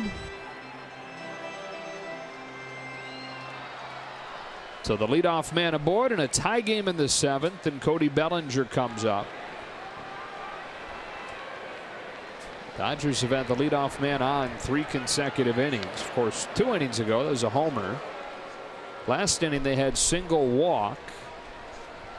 A couple hard hit balls that turned into outs. Got Chase Anderson out of it.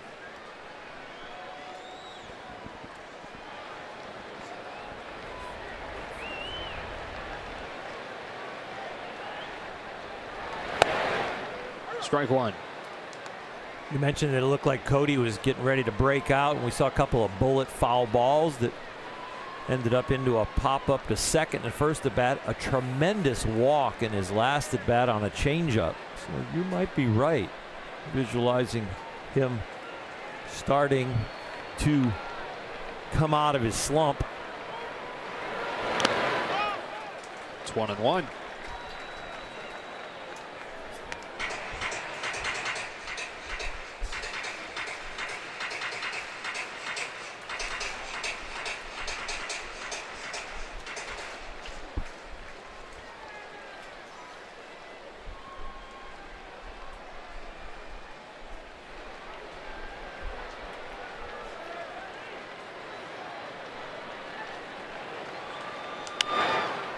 Had one to hit there, didn't he? He sure did. I mentioned in the last at bat, you know, we might analyze him a little bit of when he's coming out of the slump by the high fastball, and is he swinging under it by a lot or just a little? And that was just a little, so not as much collapse on the backside. A little bit more accurate bat, getting closer. Dozier at first, nobody out. The 1-2 taken in the dirt.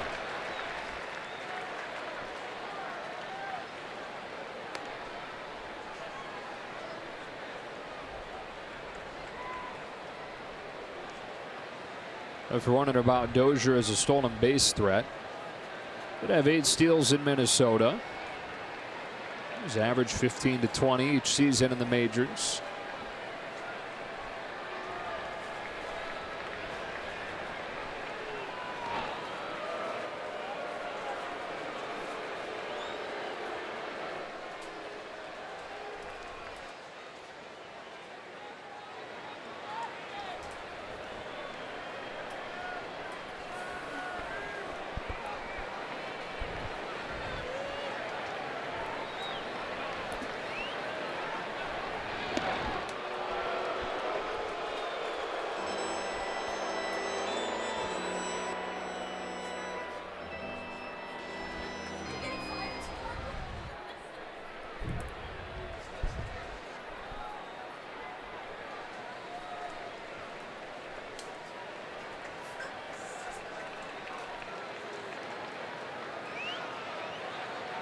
Burns ready. 2-2. Bellinger gets under this one as well, but it's back and out of play. 39 home runs as a rookie. Unanimous Rookie of the Year. 17 this season, but his last one was July 2nd.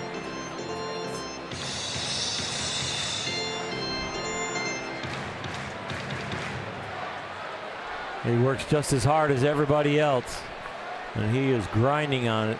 And it is tougher on guys in their second year, guys who haven't battled through as many slumps as veterans. Another 2-2. Bellinger strokes it to left center, but it's caught by Braun. Back to first goes Dozier.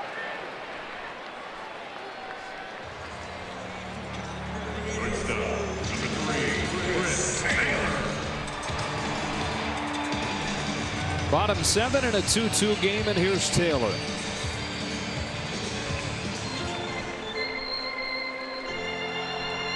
who's entered that group of Dodgers trying to break out a slump. So for his last 2. 0 for 2 tonight, and so 1 for his last 14.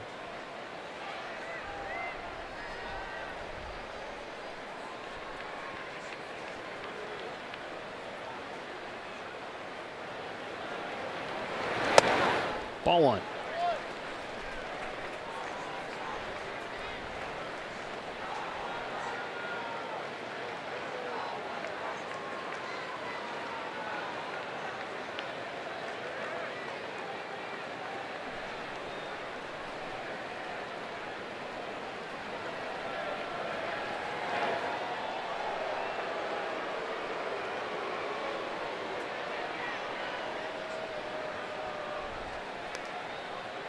I would be upset with Aguilar right now getting rid of that ball when you throw it over in the dirt and he catches it. Just get it back to the mound, please.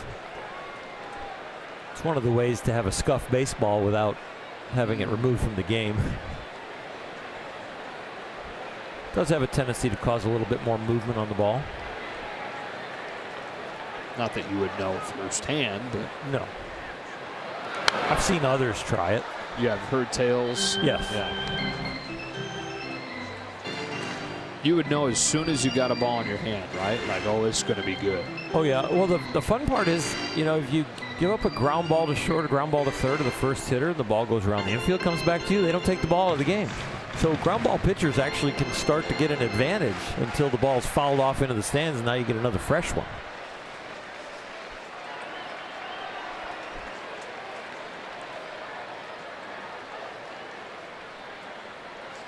Two 2-1. It's another reason why guys fouling off a bunch of your pitches isn't a good thing. Yeah. You got to get that thing back. Yeah, you got to get a fresh one. Start over. My opposing pitcher was cheating, and I knew it. The pitching against me, and the ball's rolled out there, and we haven't figured out a way to catch him. I would use that ball that he had scuffed until I fell behind in the count and couldn't control it. It's like 2-0. All right, new ball, please. Buzzes the tower, ball 3.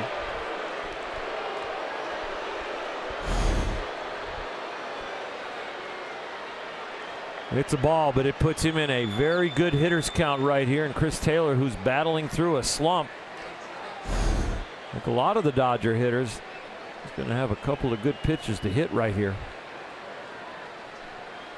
Thought it was funny. You said, when I knew a pitcher was cheating, I don't think you're supposed to call it cheating if you were doing it too. No, I didn't do it myself. With guys that were using sandpapers or tacks. No, I didn't do that. Ryder takes off on ball 4. First and second, 1 out. I didn't know that that's what you meant about them cheating. That they, yeah, the guys that were actually doctoring the balls. They were scuffing it, yeah.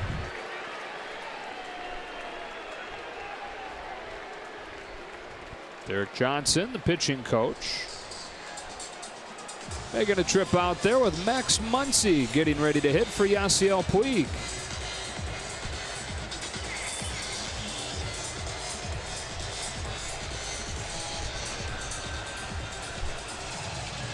Not announced him yet, and Puig is still out there. So let's see.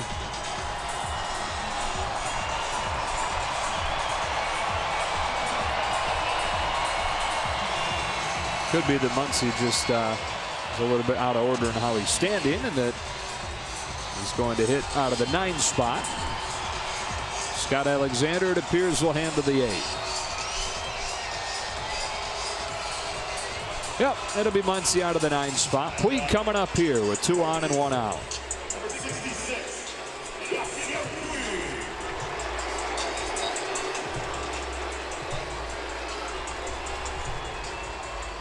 It took them to the 5th to get 2 runs, the back-to-back home runs, but here in the 7th, they've got a chance to take the lead and hand it over to a very effective bullpen. It is 2 good bullpens in this game. 1-0. And instead of Muncy, Utley. Muncy standing close by, though. Kike Hernandez getting ready as well. Now that becomes one of the big strengths of this team, with an addition of a guy like Dozier. The trickle down and what it does for the bench. Puig smacks a base hit to right field.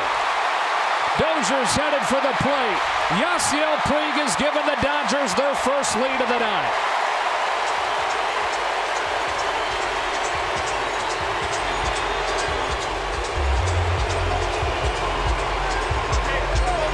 And for Dozier, he ties the game with a homer and scores the go-ahead run. Well, the first 2 games of the homestand, the Brewers get. Then you get shut out for 4 innings, but you get back-to-back home runs in the 5th. You start a rally in the 7th. Brian Dozier, the new addition, gets driven in by your right fielder that has been outstanding. Craig Counsell going to make the change now. Not just the first lead of the day, but the first lead since Saturday for these Dodgers. Trying to snap that 3-game skid and have erased the 2-0 deficit to lead it here in the 7th.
Land Rover Retailers.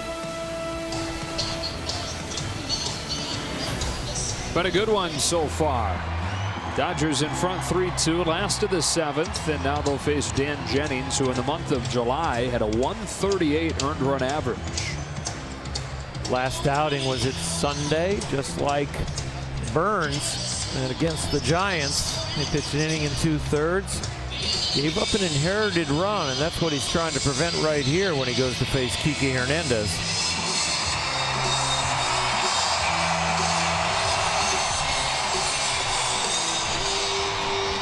They did, by the way, officially announce Chase Utley, and that drew the change from Craig Counsell. Chess match continued with Dave Roberts pulling Utley back and sending Hernandez up there. 2 bats with runners at the corners and 1 out, and a 3-2 game in the 7th. And that might have been why Dave Roberts pulled Muncy back, put Utley in the on-deck circle, knowing that that was the guy. If we're going to burn somebody to get to Kike, we'll burn Chase and keep Muncy's bat alive.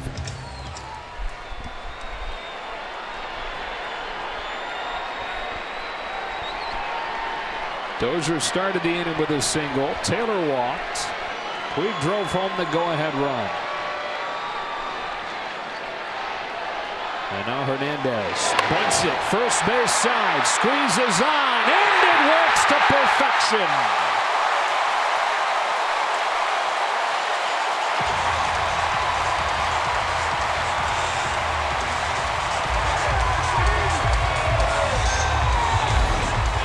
Pitching change, left on right, safety squeeze. It wasn't a suicide squeeze, but with Chris Taylor's speed and Kike Hernandez doing an outstanding job pushing that ball down the first base line just enough to beat Aguilar's throw. As soon as it was down on the ground, that's when Chris left third, a slight secondary lead, and it was enough to plate the run. And there's a faction of people out there desperate for more small ball. on a team that leads the league in home runs. There's a little dose of small ball there to give the Dodgers the 4-2 lead. Hernandez brings home Taylor. Top of the order and Jock Peterson.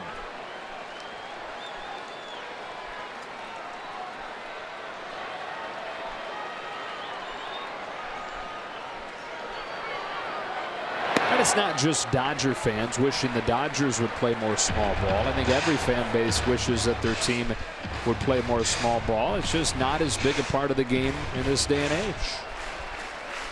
The fan that argues that in some ways is back in a different day when the statistics tell you that that's really, in a general sense, the wrong way to play now.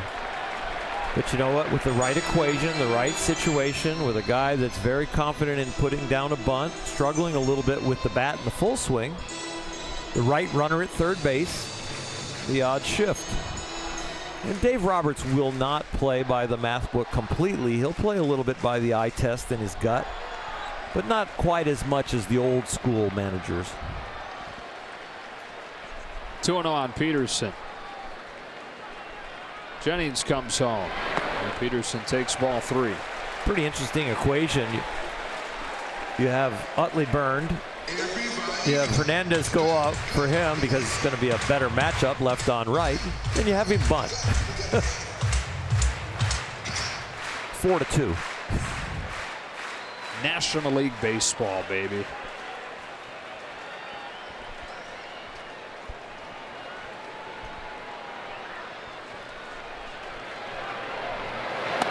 Strike 1. There's been quite a bit of buzz about DH in both leagues. That'd be a bummer.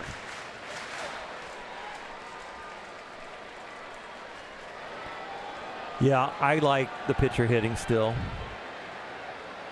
It's going to be interesting what the union does. I know there's a lot of people in management that would like to see it. Bounced up the middle. Perez a step in the bag and a double play. That ends the inning, but the squeeze play adds a run. On top of the Puig tie-breaking single. 4-2 after 7.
Access Sportsnet Dodgers. All right, thanks, Joe. The Dodgers trying to end that 3-game losing streak. They have the lead right now, Jerry, thanks in large part to the new guy, Brian Dozier. Big night for Mr. Dozier, a bomb, and also Kike Hernandez, little small ball. Love it. These guys will break it down after the game. We'll hear from Brian Dozier as well. Stay with us.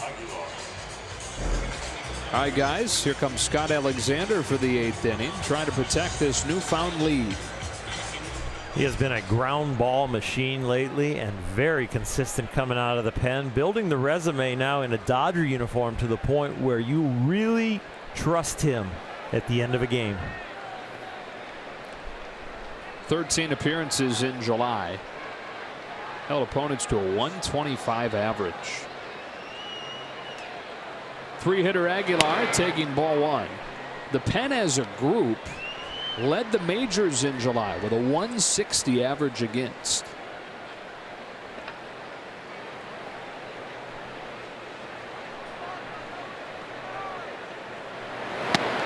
Two and 0. Gone final in St. Louis. The Cardinals 6, the Rockies 3. Arizona idle tonight. If the Dodgers can hang on, they move back into a tie with Arizona. And a game ahead of the Rockies. That logjam at the top of the West. 2-1.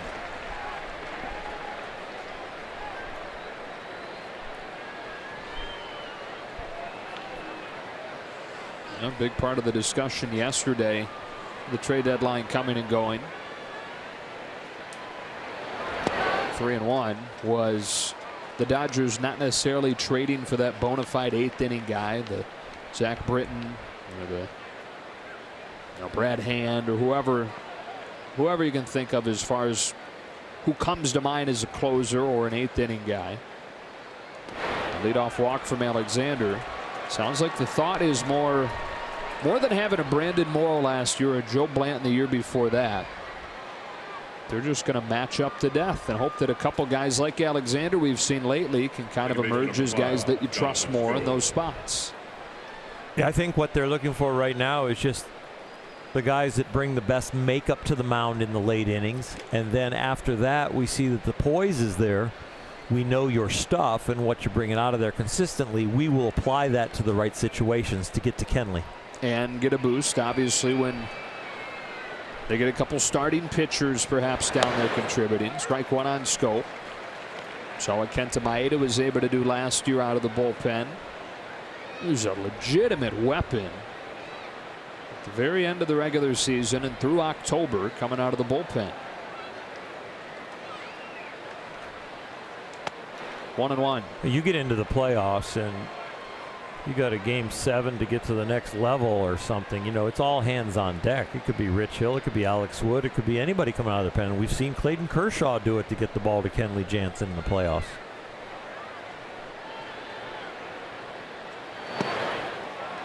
Alexander's struggling to find the mark here.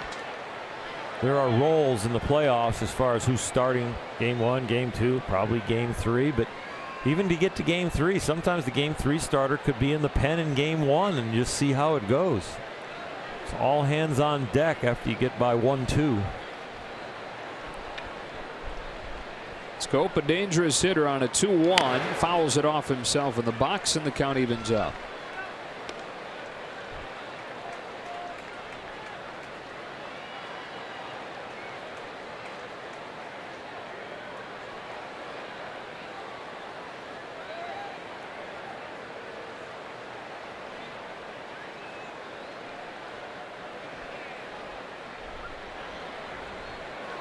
Struck him out.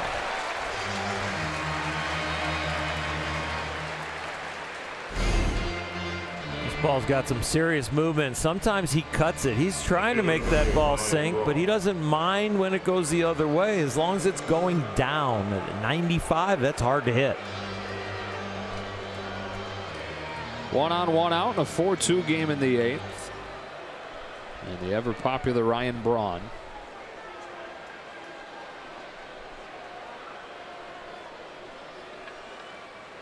One for 3 tonight with a single in the second.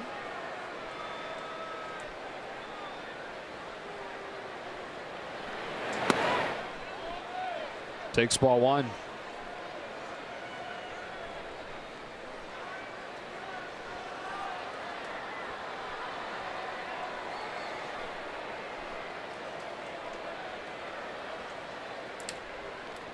Alexander looking for that ground ball. Braun ahead of him 2-0.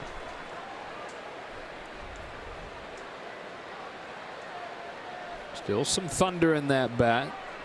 11 home runs despite missing quite a bit of time with injury. And he can still really run. Right here, it's Monty Grandal and Alexander. They are looking for Ryan Braun to try and lift the ball to tie the game. And they throw a good one down at the knees or slightly below, get him to hit the top as he's trying to lift. Hit that ground ball double play. In some ways, the 2-0 count can work in the pitcher's favor here if he can execute a pitch and the hitter gets too aggressive.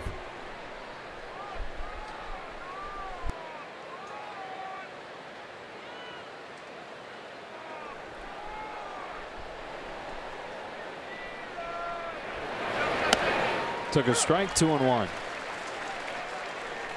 Same equation right here. Braun wasn't offering, but he's going to have to sooner or later.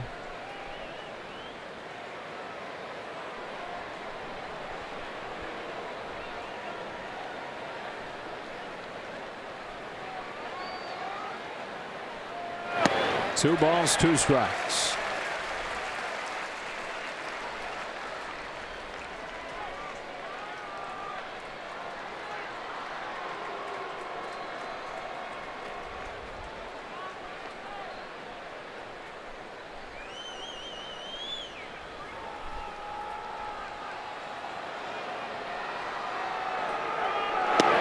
Count goes full.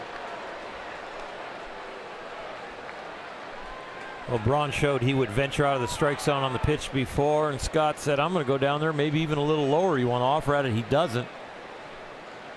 See how disciplined he is here, 3-2. You throw him something borderline.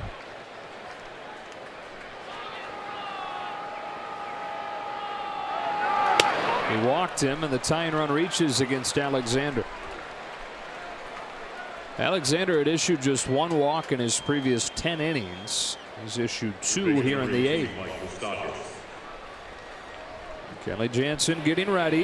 Hadn't pitched in a few days, so potentially more than 3 outs in him tonight.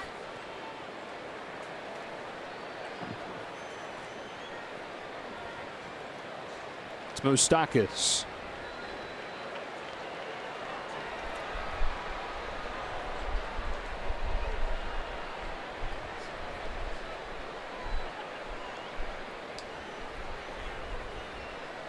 Two-time All-Star in his 8th Major League season, fouling the first pitch back. Hit a Royals record last year, 38 home runs. LA native out of Chatsworth High School. And then a 2nd overall pick of the Royals. His first week with any organization other than Kansas City. Drives one to right center field. That's going to split the gap and bang off the wall. Braun is stopped at third as they relayed that ball in the blink of an eye. So a 4-3 game, but they're at 2nd and 3rd with 1 out. Big league hitters are going to get their hits, but when you set the table with a couple of walks, the hit stings a lot more. And now within 1 run because of that swing and a couple of free passes, Jock Peterson did a very nice job playing that carom. Still got a chance to maintain the lead, but you're going to have to get a couple more outs before they advance 90 feet. So now with Braun at 3rd and Moustakas at 2nd. The hitter is Hernan Perez. Dodgers 4, Brewers 3.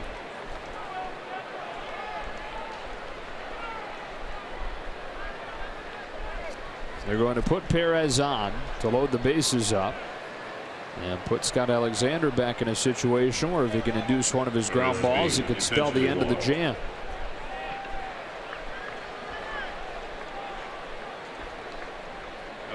See how the Dodger infield plays it here. They're going to play the corners in, play double play depth up the middle.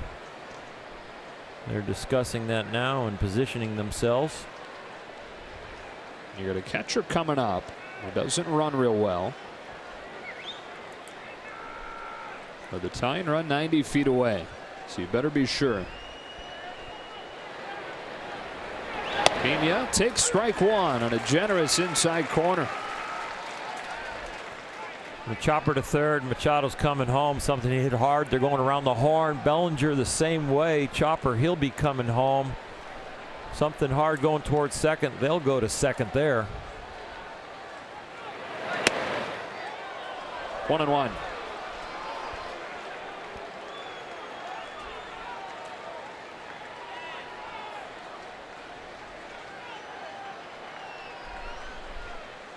Pena's 2 for 3 tonight.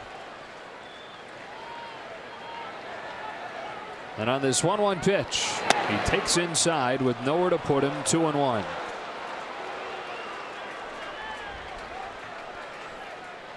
If you don't think you can dot that inside corner, which it looks like they're going for, you got to go strength against strength. Keep it down, make him hit it on the ground. Line drive past Taylor to tie the game. Just out of his reach, and we're even again. Manny Pena's third hit of the night brings home Ryan Braun.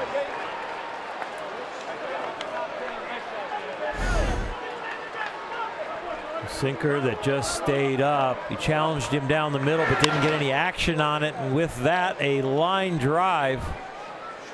Pitch hitter, 21, Travis Shaw. Wow.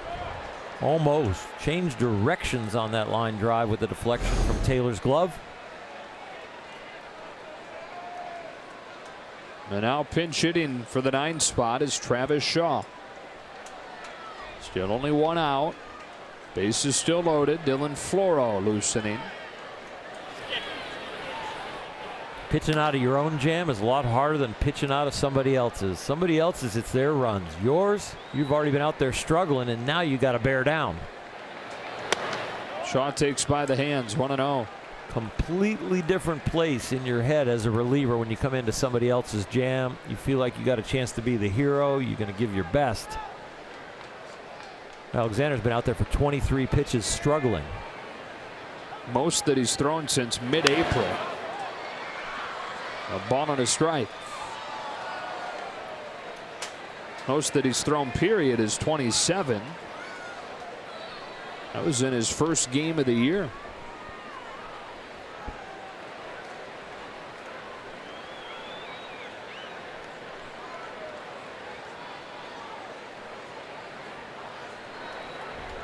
Kenley has sat down and Floro is up.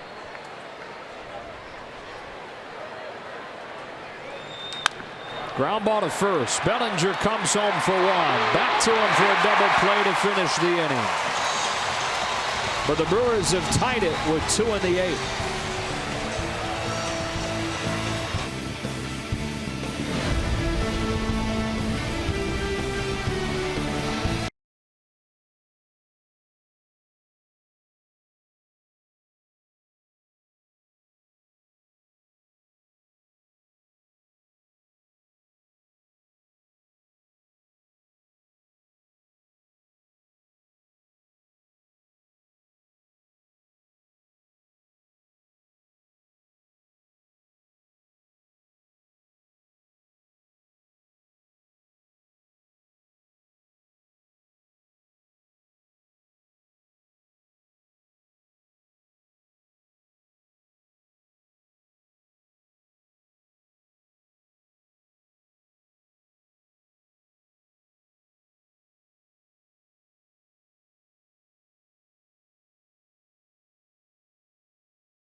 this inning. And for the third time in as many games in this series, Jeremy Jeffress. You are going to see a competitive individual, and he's going to show every ounce of it oozing out of his pores from the mound with his stare. Our cameras will be very close to him, and you will get to see it all. And what the Dodger hitters are going to have to look at is not his face, but the stuff. And that's going to be 95 miles an hour with the fastball, a curveball around 80, and a split finger that has been diving since it's been here in LA at around 90 miles an hour. 2, 3, and 4 coming up against him. Manny Machado extending the on-base streak tonight to 32 games with a walk his last time. We'll have Kemp and Grandal to follow.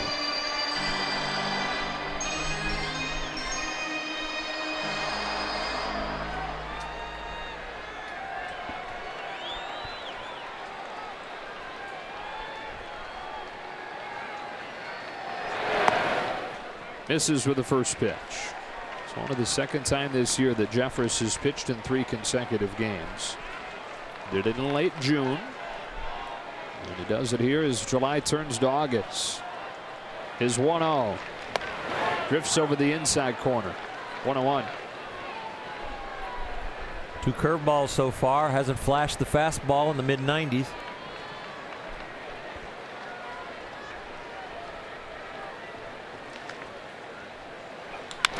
Ground ball, well positioned. Hernan Perez. Shot of the first out of the 8th.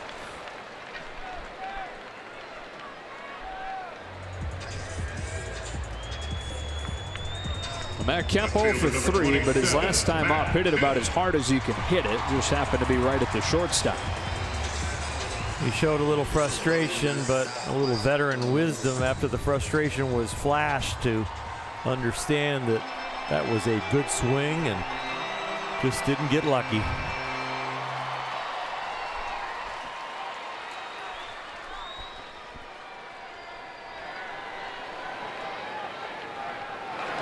Fastball at the knees, strike 1.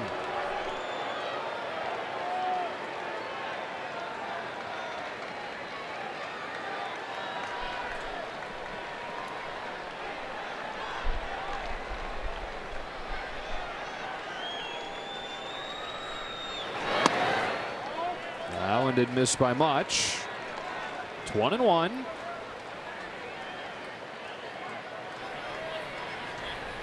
Bentley Jansen. Looks like he's going to pitch tie or ahead.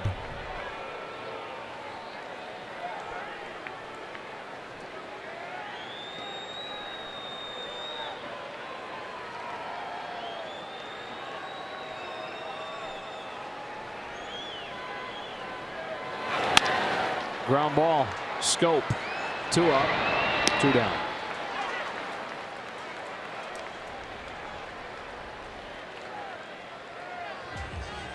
Catcher number 9, Grandal. Grandal's hot stretches continued tonight. He's 1 for 3 with a solo home run. First base runner of the game for the Dodgers. Led off the 5th with that shot. You can tell he is very hot, not only by statistics, but that was a high fastball, about a ball above the belt. When he's getting on top of that, that's a very good sign. Jeffress starts him with an off speed. Notorious low ball hitter. Sometimes struggles with the ball above the waist, but not that one.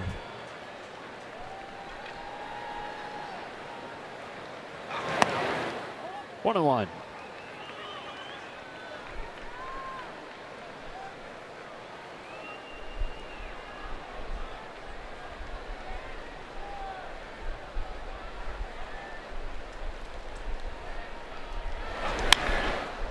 One and 2.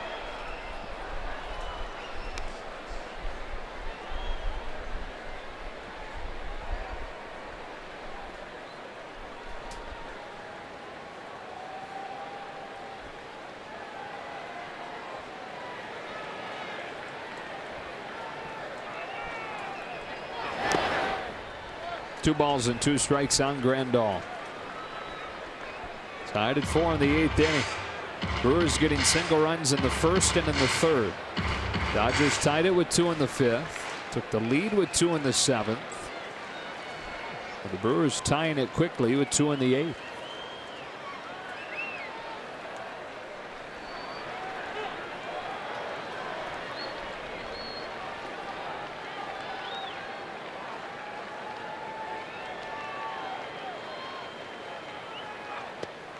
Count is full.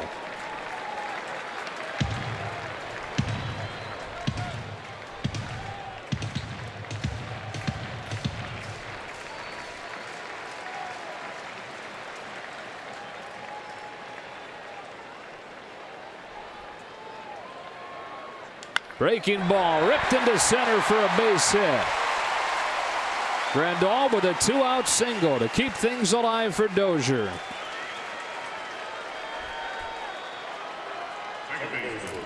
Number 6, Brian Dozier.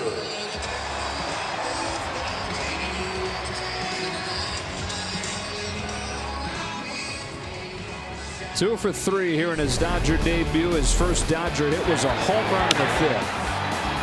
Yesterday in a 1-0 game, we were hoping the plane got here in time, and some heroics as he gets off a plane for a pinch hit, walk off. Well, he can't walk it off right here, but he sure can be a hero.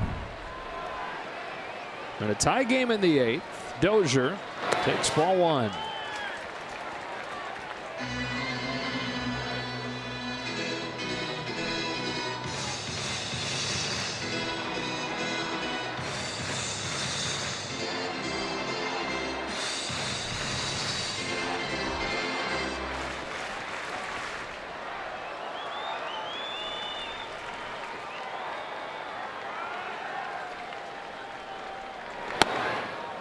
Perfect pitch, ball on a strike.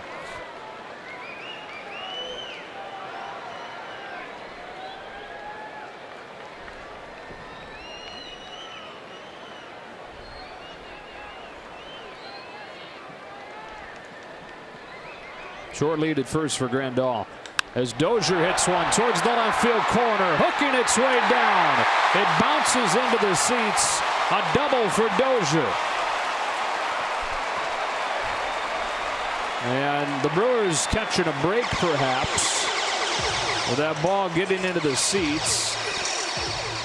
And taking the decision out of Chris Woodward and Yasmani Grandal's hands. Take a look. Does it bounce over? Does a fan reach over? It bounces over. And that's good, because if that would have been a fan reaching over, it might have cost the Dodgers a run. And that ball was going to clear the wall.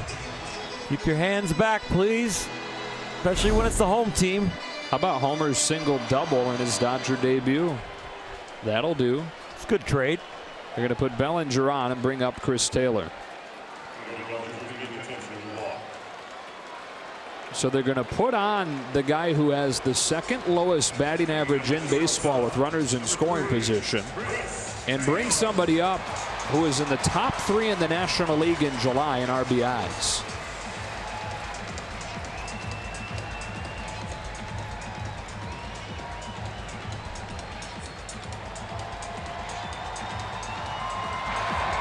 All 3 base runners coming with 2 out. And you mentioned it when he took the mound, but 3 days in a row out there on the mound, and now 15 pitches into the outing, he is not his freshest.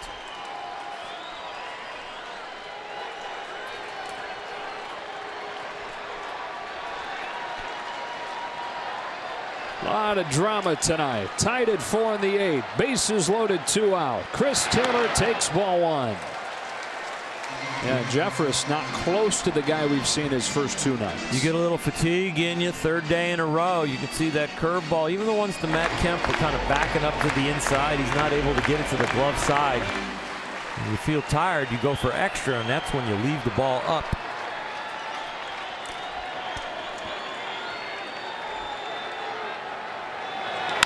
Down the line, Moustakas diving stop, long throw, in time. Mike Moustakas with a game saver.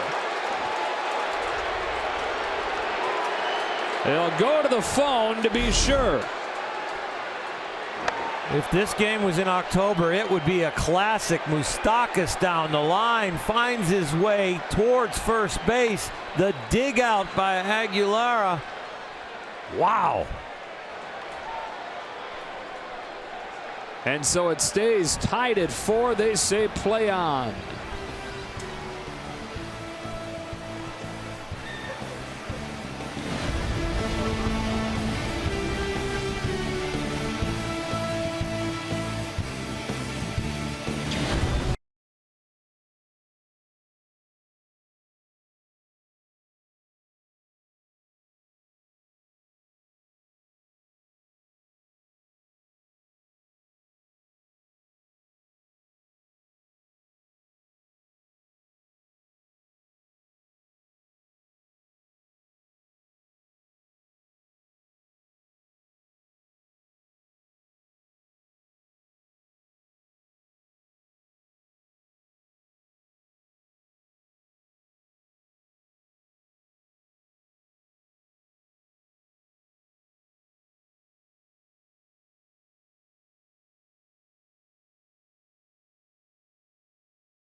When closers need to get work because they just haven't pitched in a while, that's one situation. But tie games, non-save situations, Kenley will be just fine.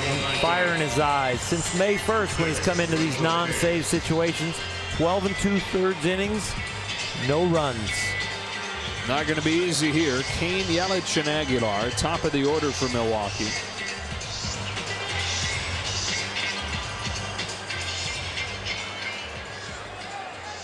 Both teams tonight, big smiles on the faces of their front office executives with what their new additions are doing. Brian Dozier with 3 hits, including a home run. And Mike Moustakas, game-saving play at third. Kane fouls off the first pitch from Jansen.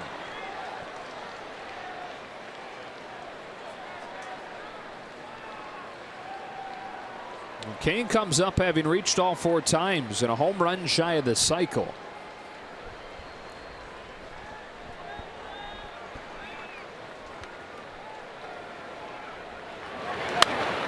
Jansen ahead of him quickly.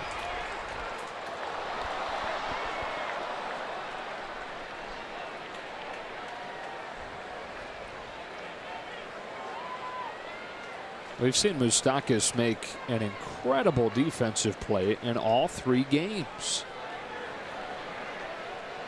He's not the most graceful guy down there, but he just gets it done. Kind of overpowers the position. Driven to center. Peterson angling. He's going to beat out for the first out of the night. And he rates positively. He's an above average fielder. Top half as far as third baseman, but he's looked elite in the 3 games in this series. He's a big guy. He rattles the ground a little bit, but pops up and throws it accurately. And not the easiest of plays for Aguilar either. So they get Kane for the first time tonight, and here's Christian Yelich. Could this be his last chance to extend his hitting streak? Fastball tailing at 95, strike 1. We've seen some more of that. Jansen turning up the velocity with what looks like 2-seam action.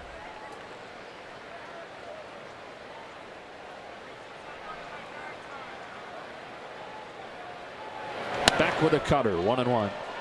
These first 5 pitches from Kenley are vintage Kenley Jansen. Second in the National League in saves, but there have been some nights where he's struggled to find that real precise command and making sure that it cuts when he wants to and making sure it two seams when he wants to, but he looks pretty locked in. Perfect. Tough play, though. Dozier makes it. Have a debut. Gold Glover, some big hits. A home run that tied it earlier, and now a dandy with a lot of spin on that one. The curvature of the ball, once it hit the grass and the dirt, changed the route and the balance, but he maintained it enough to get him out. So Jansen gets the first 2 here in the ninth.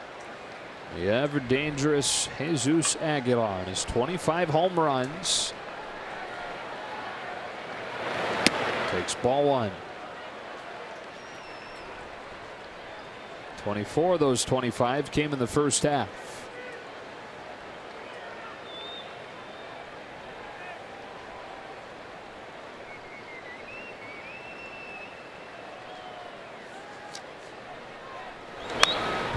One on one.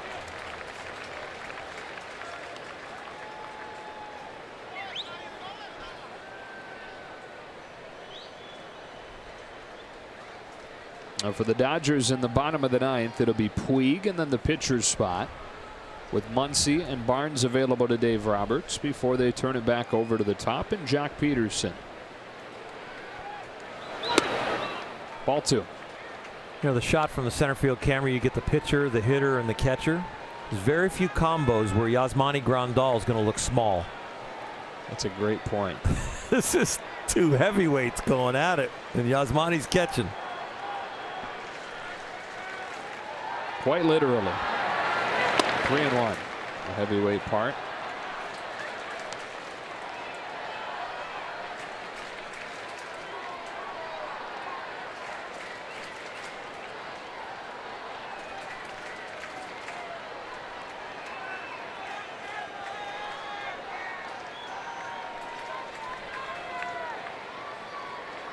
It's Corey Knebel.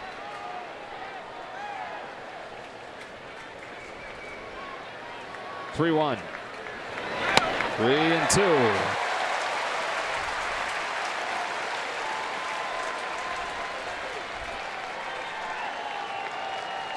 Folks here tonight have been treated to a dandy.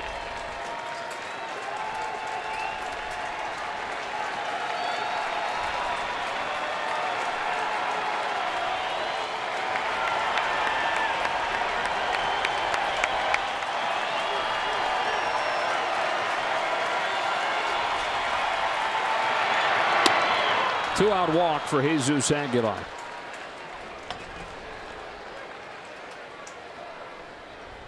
Number 5, Jonathan Scope. And so Scope in his first game as a Brewer. 0 for 4 tonight. Comes up with 2 gone in the ninth. Orlando Arcia pinch running at first for Aguilar. Pinch runner, number 3, Orlando Arcia. Scope, a 26-year-old. Facing one of his childhood buddies in Kenley Jansen, 2 guys from Curacao.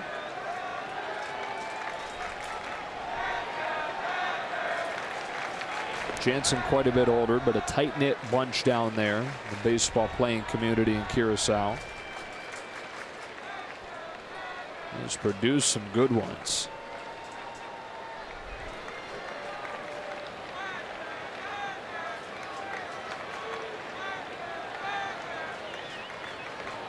Didi Gregorius in New York, Andrelton Simmons, Ozzie Albies, Scope, Jansen.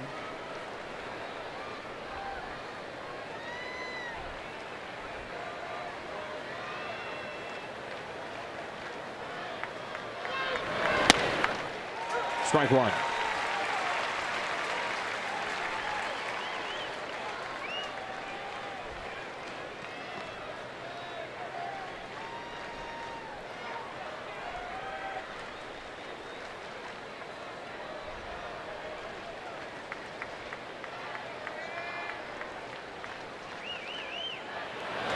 Strike two.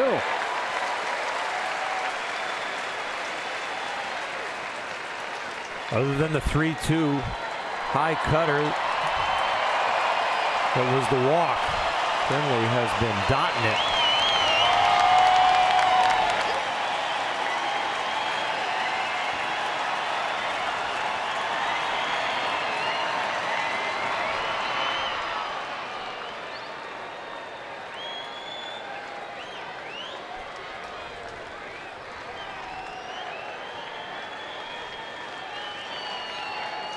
I don't mind the high and away cutter right here in case they decide to run. It's an easy pitch to throw on, but it also sets up future pitches.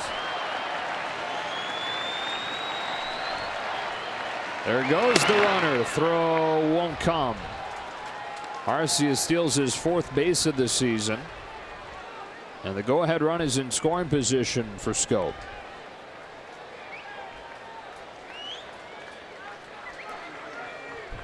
Dodger infield to get as deep as possible and still be able to record the out at first, but they want to knock it down, save that run. Runs again, a 1-2. He strikes him out anyways. To the bottom of the 9th we go. Fasten those seatbelts. 8, 9, and 1 coming up. Tied at 4.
Arcia comes into the game at shortstop. Pitch in the bottom of the 9th for Milwaukee is Corey Knebel. Another fire baller. I'll tell you what.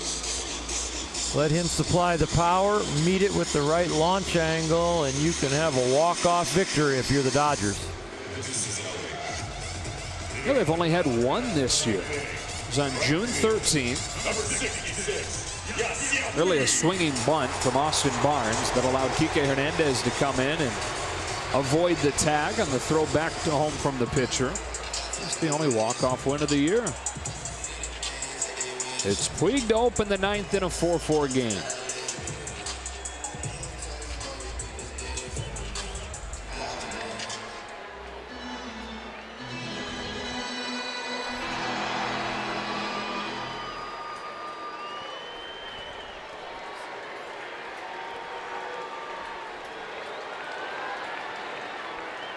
First pitch of the 9th, and Puig takes way inside, ball 1.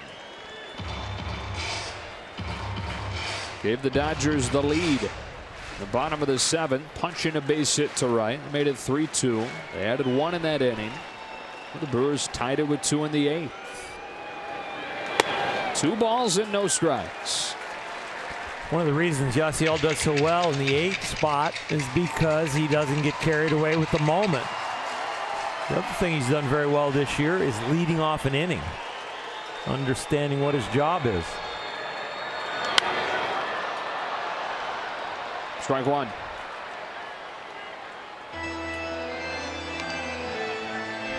Gave himself the 2-0 green light right there, which he should, but he did a nice job picking on a pitch that is right down the middle.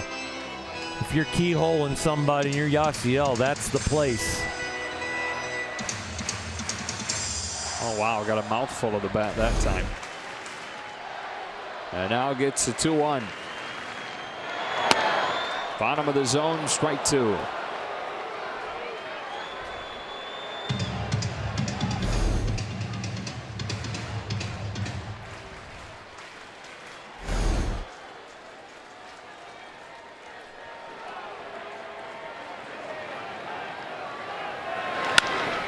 Base hit right center. Hustling to cut it off, Kane. He juggles, and Puig is at second to open the ninth.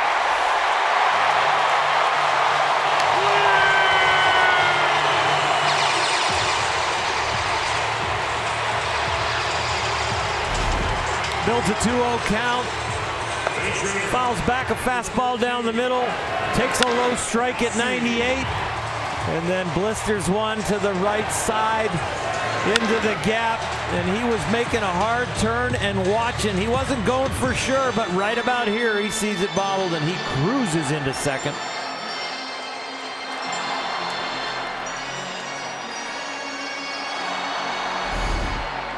And Muncy comes up. Winning run in scoring position. Last of the 9th. Here comes strike 1.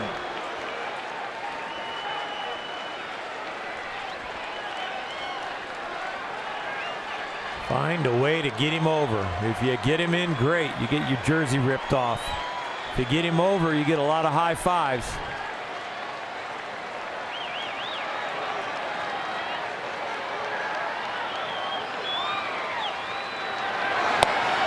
Good rip at 98, but came up empty, and it's 0-2.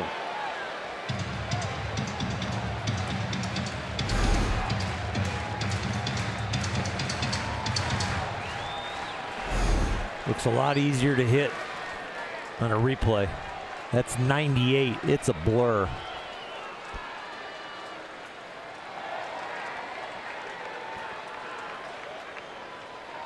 Oh-2.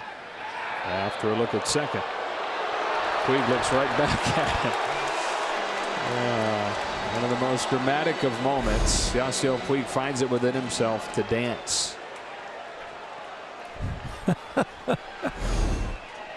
He's the best. If he steps on home, this game is over. 0-2 to Muncy. Got it. Boy, when you're pairing that kind of curveball with 98, that's tough. He dropped it on him the first pitch, and he used it to finish him off.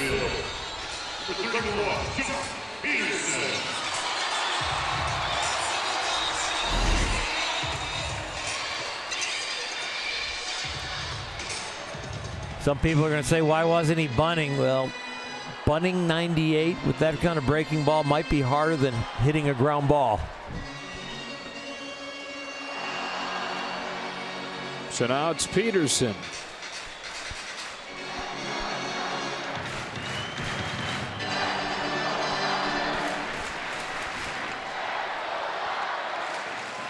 Leadoff double for Puig. He's at second.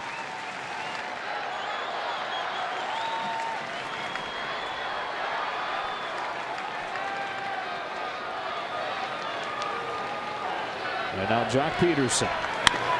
It's at foul. Moustakas, the lone fielder on the left side, and we've seen Jock Peterson take some very veteran approaches to shooting the ball over there. He has learned to stay inside and just take what they give him.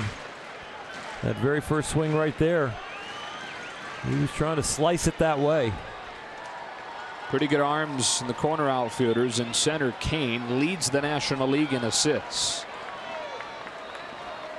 The 0-1 pitch. Peterson grounds one softly right side. Perez fields, flips to Knebel, and it's up to Manny Machado.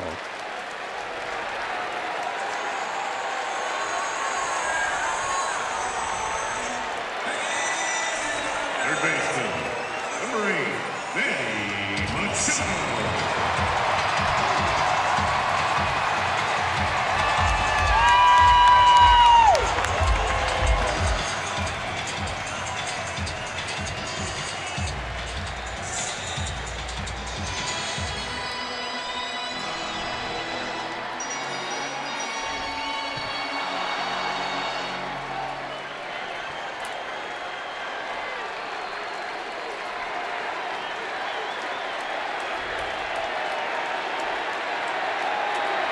Strike one.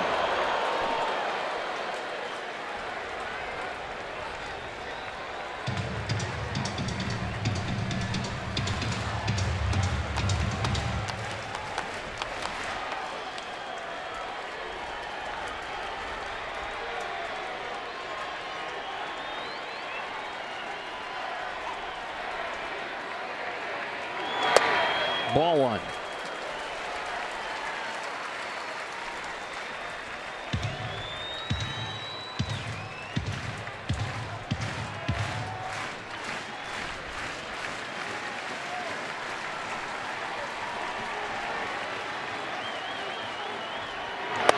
One and two. Sticking with that fastball.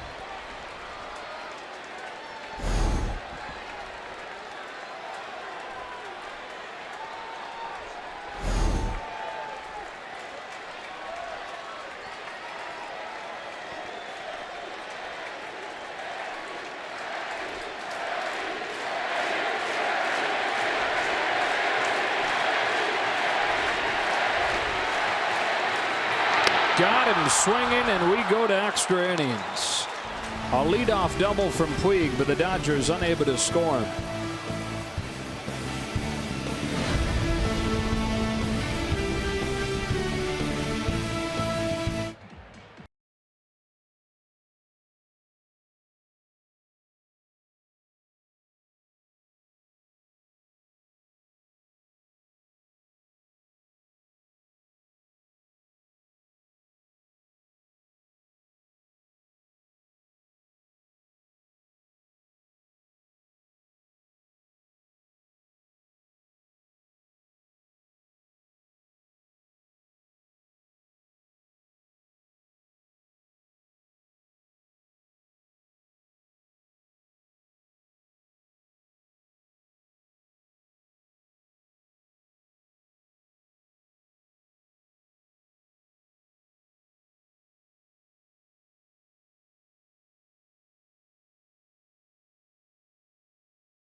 And Dylan Floro comes on to pitch the 10th.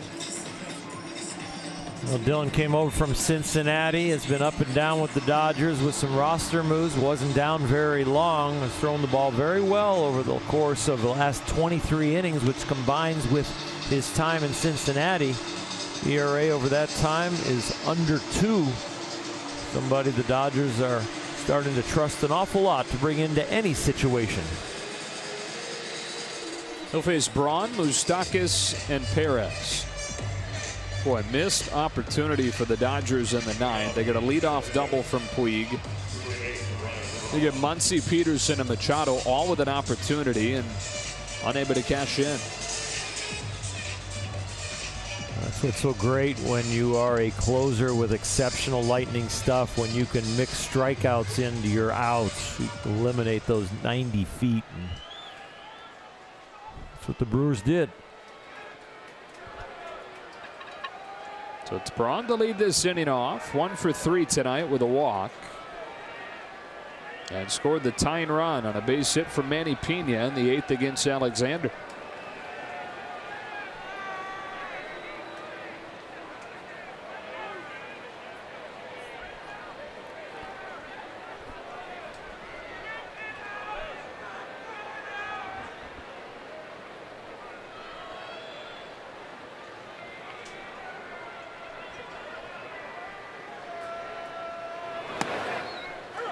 Strike one.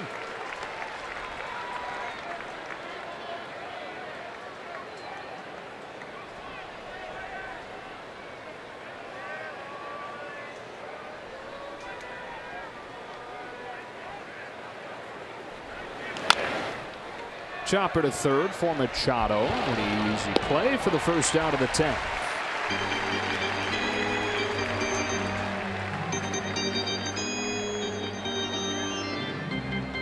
Moustakas drove a double off of the wall in the 8th inning as part of that 2-run rally. And then saved the game with a diving stop on Chris Taylor with the bases loaded and 2 out in the 8th.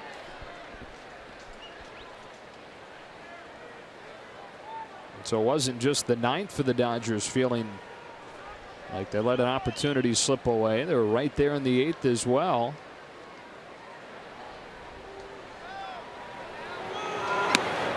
Floro starts him with a strike. It was a gem, and it broke Dodger fans' heart. Right down the line, gets up. He's got Dozier running in front of him. That's not a distraction. Gets Taylor by a step.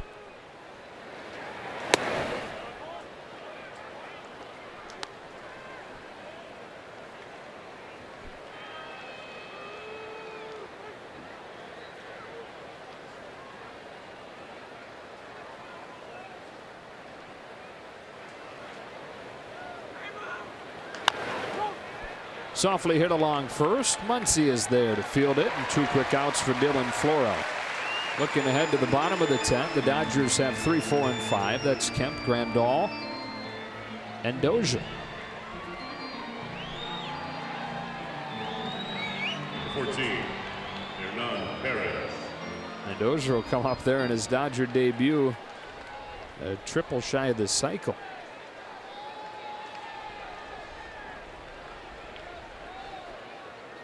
Hernan Perez with a base hit and a walk tonight has reached in 10 of his last 11 games, although diminished playing time moving forward just with the infield acquisitions they've picked up.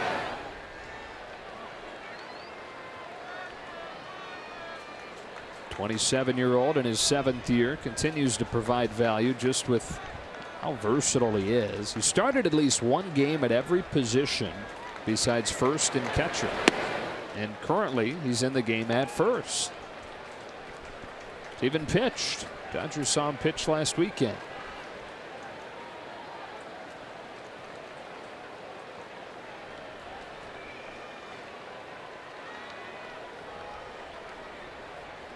Floro's 2-0.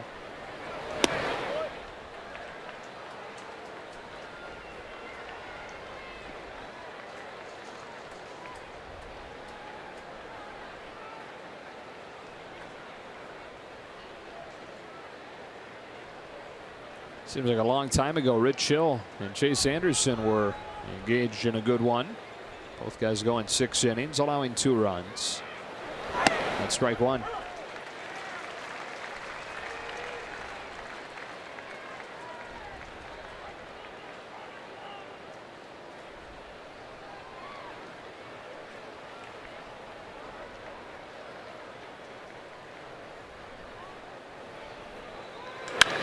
Driven to right. Puig is there. A 1-2-3-10 for Dylan Floro. Heart of the order with a chance to win it.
And on the pitch, the veteran Matt Albers. Last outing was a rough one on Friday and Sunday in San Francisco. Sorry, a third of an inning, 2 hits, 3 runs, all earned, and a walk. Hitters are hitting almost 260 off of them, so you see there's a chance to get some base runners here and maybe put this game away. Kemp, Grandal, and Dozier coming up. Worth noting, by the way, Kratz at first. He's played in his major league career 2 games at first base. It's the first time in 2 years he's been over there. He's a catcher, the backup catcher for the Brewers. Kemp hitless in his last 26 at-bats.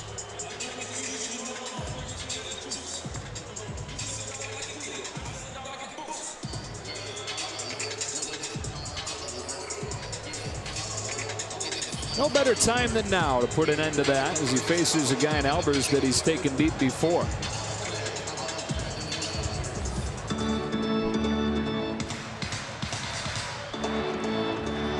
Dodgers didn't take batting practice on the field today. Dave Roberts giving him a chance to back off a little bit. Seems like the strategy worked. The bats woke up a little bit, but they need just a little more now.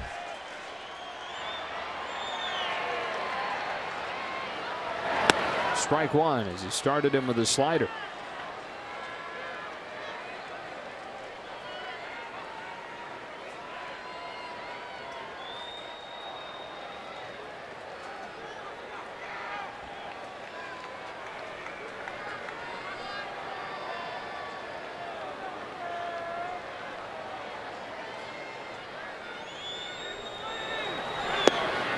Ball on a strike.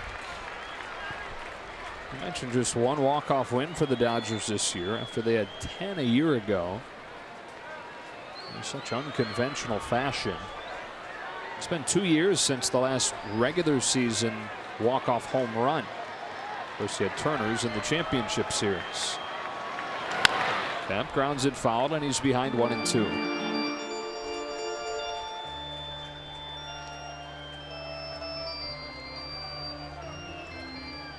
Machado had an opportunity in the 9th, struck out with a winning run at second. Muncy, Peterson, and Machado had an opportunity after Puig's leadoff double.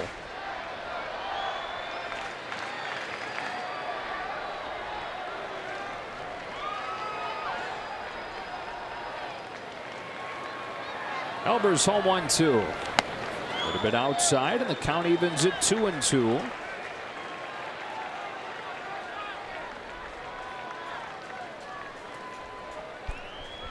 Next 2 guys due up have homered tonight.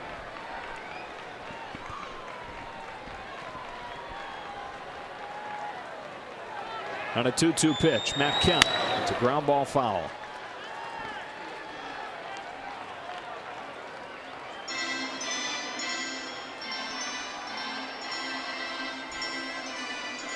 Mired in a slump, but up with extra innings. It might be just enough distraction to lock you in. It's not like a normal at bat as the game's going to continue. A little bit more intensity right here. Short-term thinking. Full count.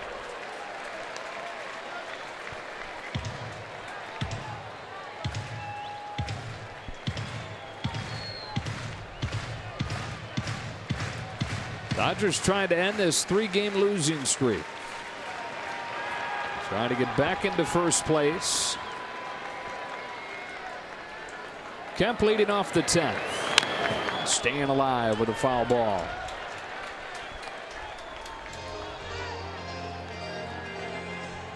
Matt has been very good throughout this year, picking on that inside fastball, but Albers kind of going against the numbers, at least the 2018 numbers, and trying to live in there.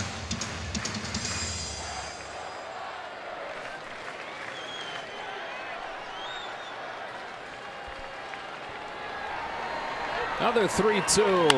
Ground ball, base hit to left. Matt Kemp snaps the 0 for 26 on the 8th pitch from Albers to lead off the 10th.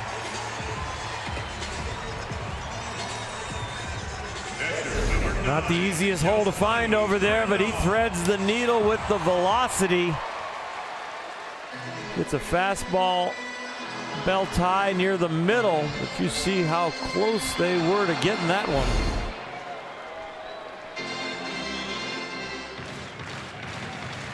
So now it's Grandal, who's 2 for 4 with his 18th home run this year.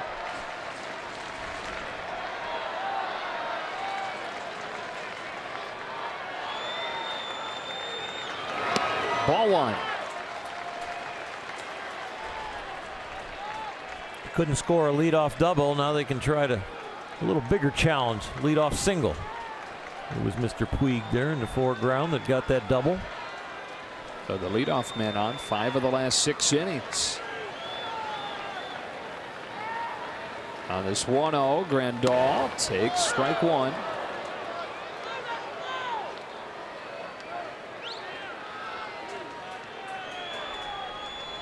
Puig in that Dodger dugout ready to erupt.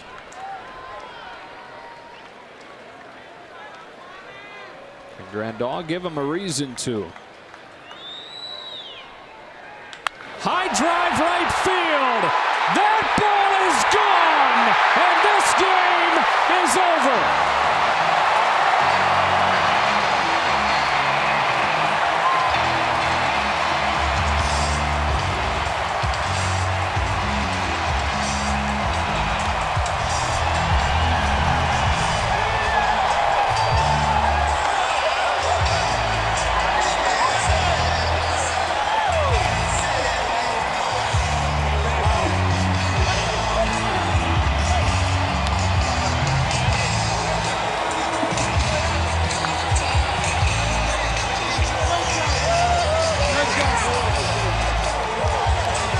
Second home run of the night for Yasmani Grandal is a 2-run walk-off home run, and the Dodgers win it 6-4 in 10. An offense that has been silent, but Yasmani Grandal has been hot throughout. It's our Lexus play of the game. Yasmani has been swinging a bat, one of the only forces in this Dodger offense of late, and today it came through in a big way. And the Dodgers have snapped the 3-game losing streak with a 6-4 win in 10. For Hershiser, Alana Rizzo, and the rest of our crew, Joe Davis saying so long from Dodger Stadium. Access Sportsnet Dodgers begins now.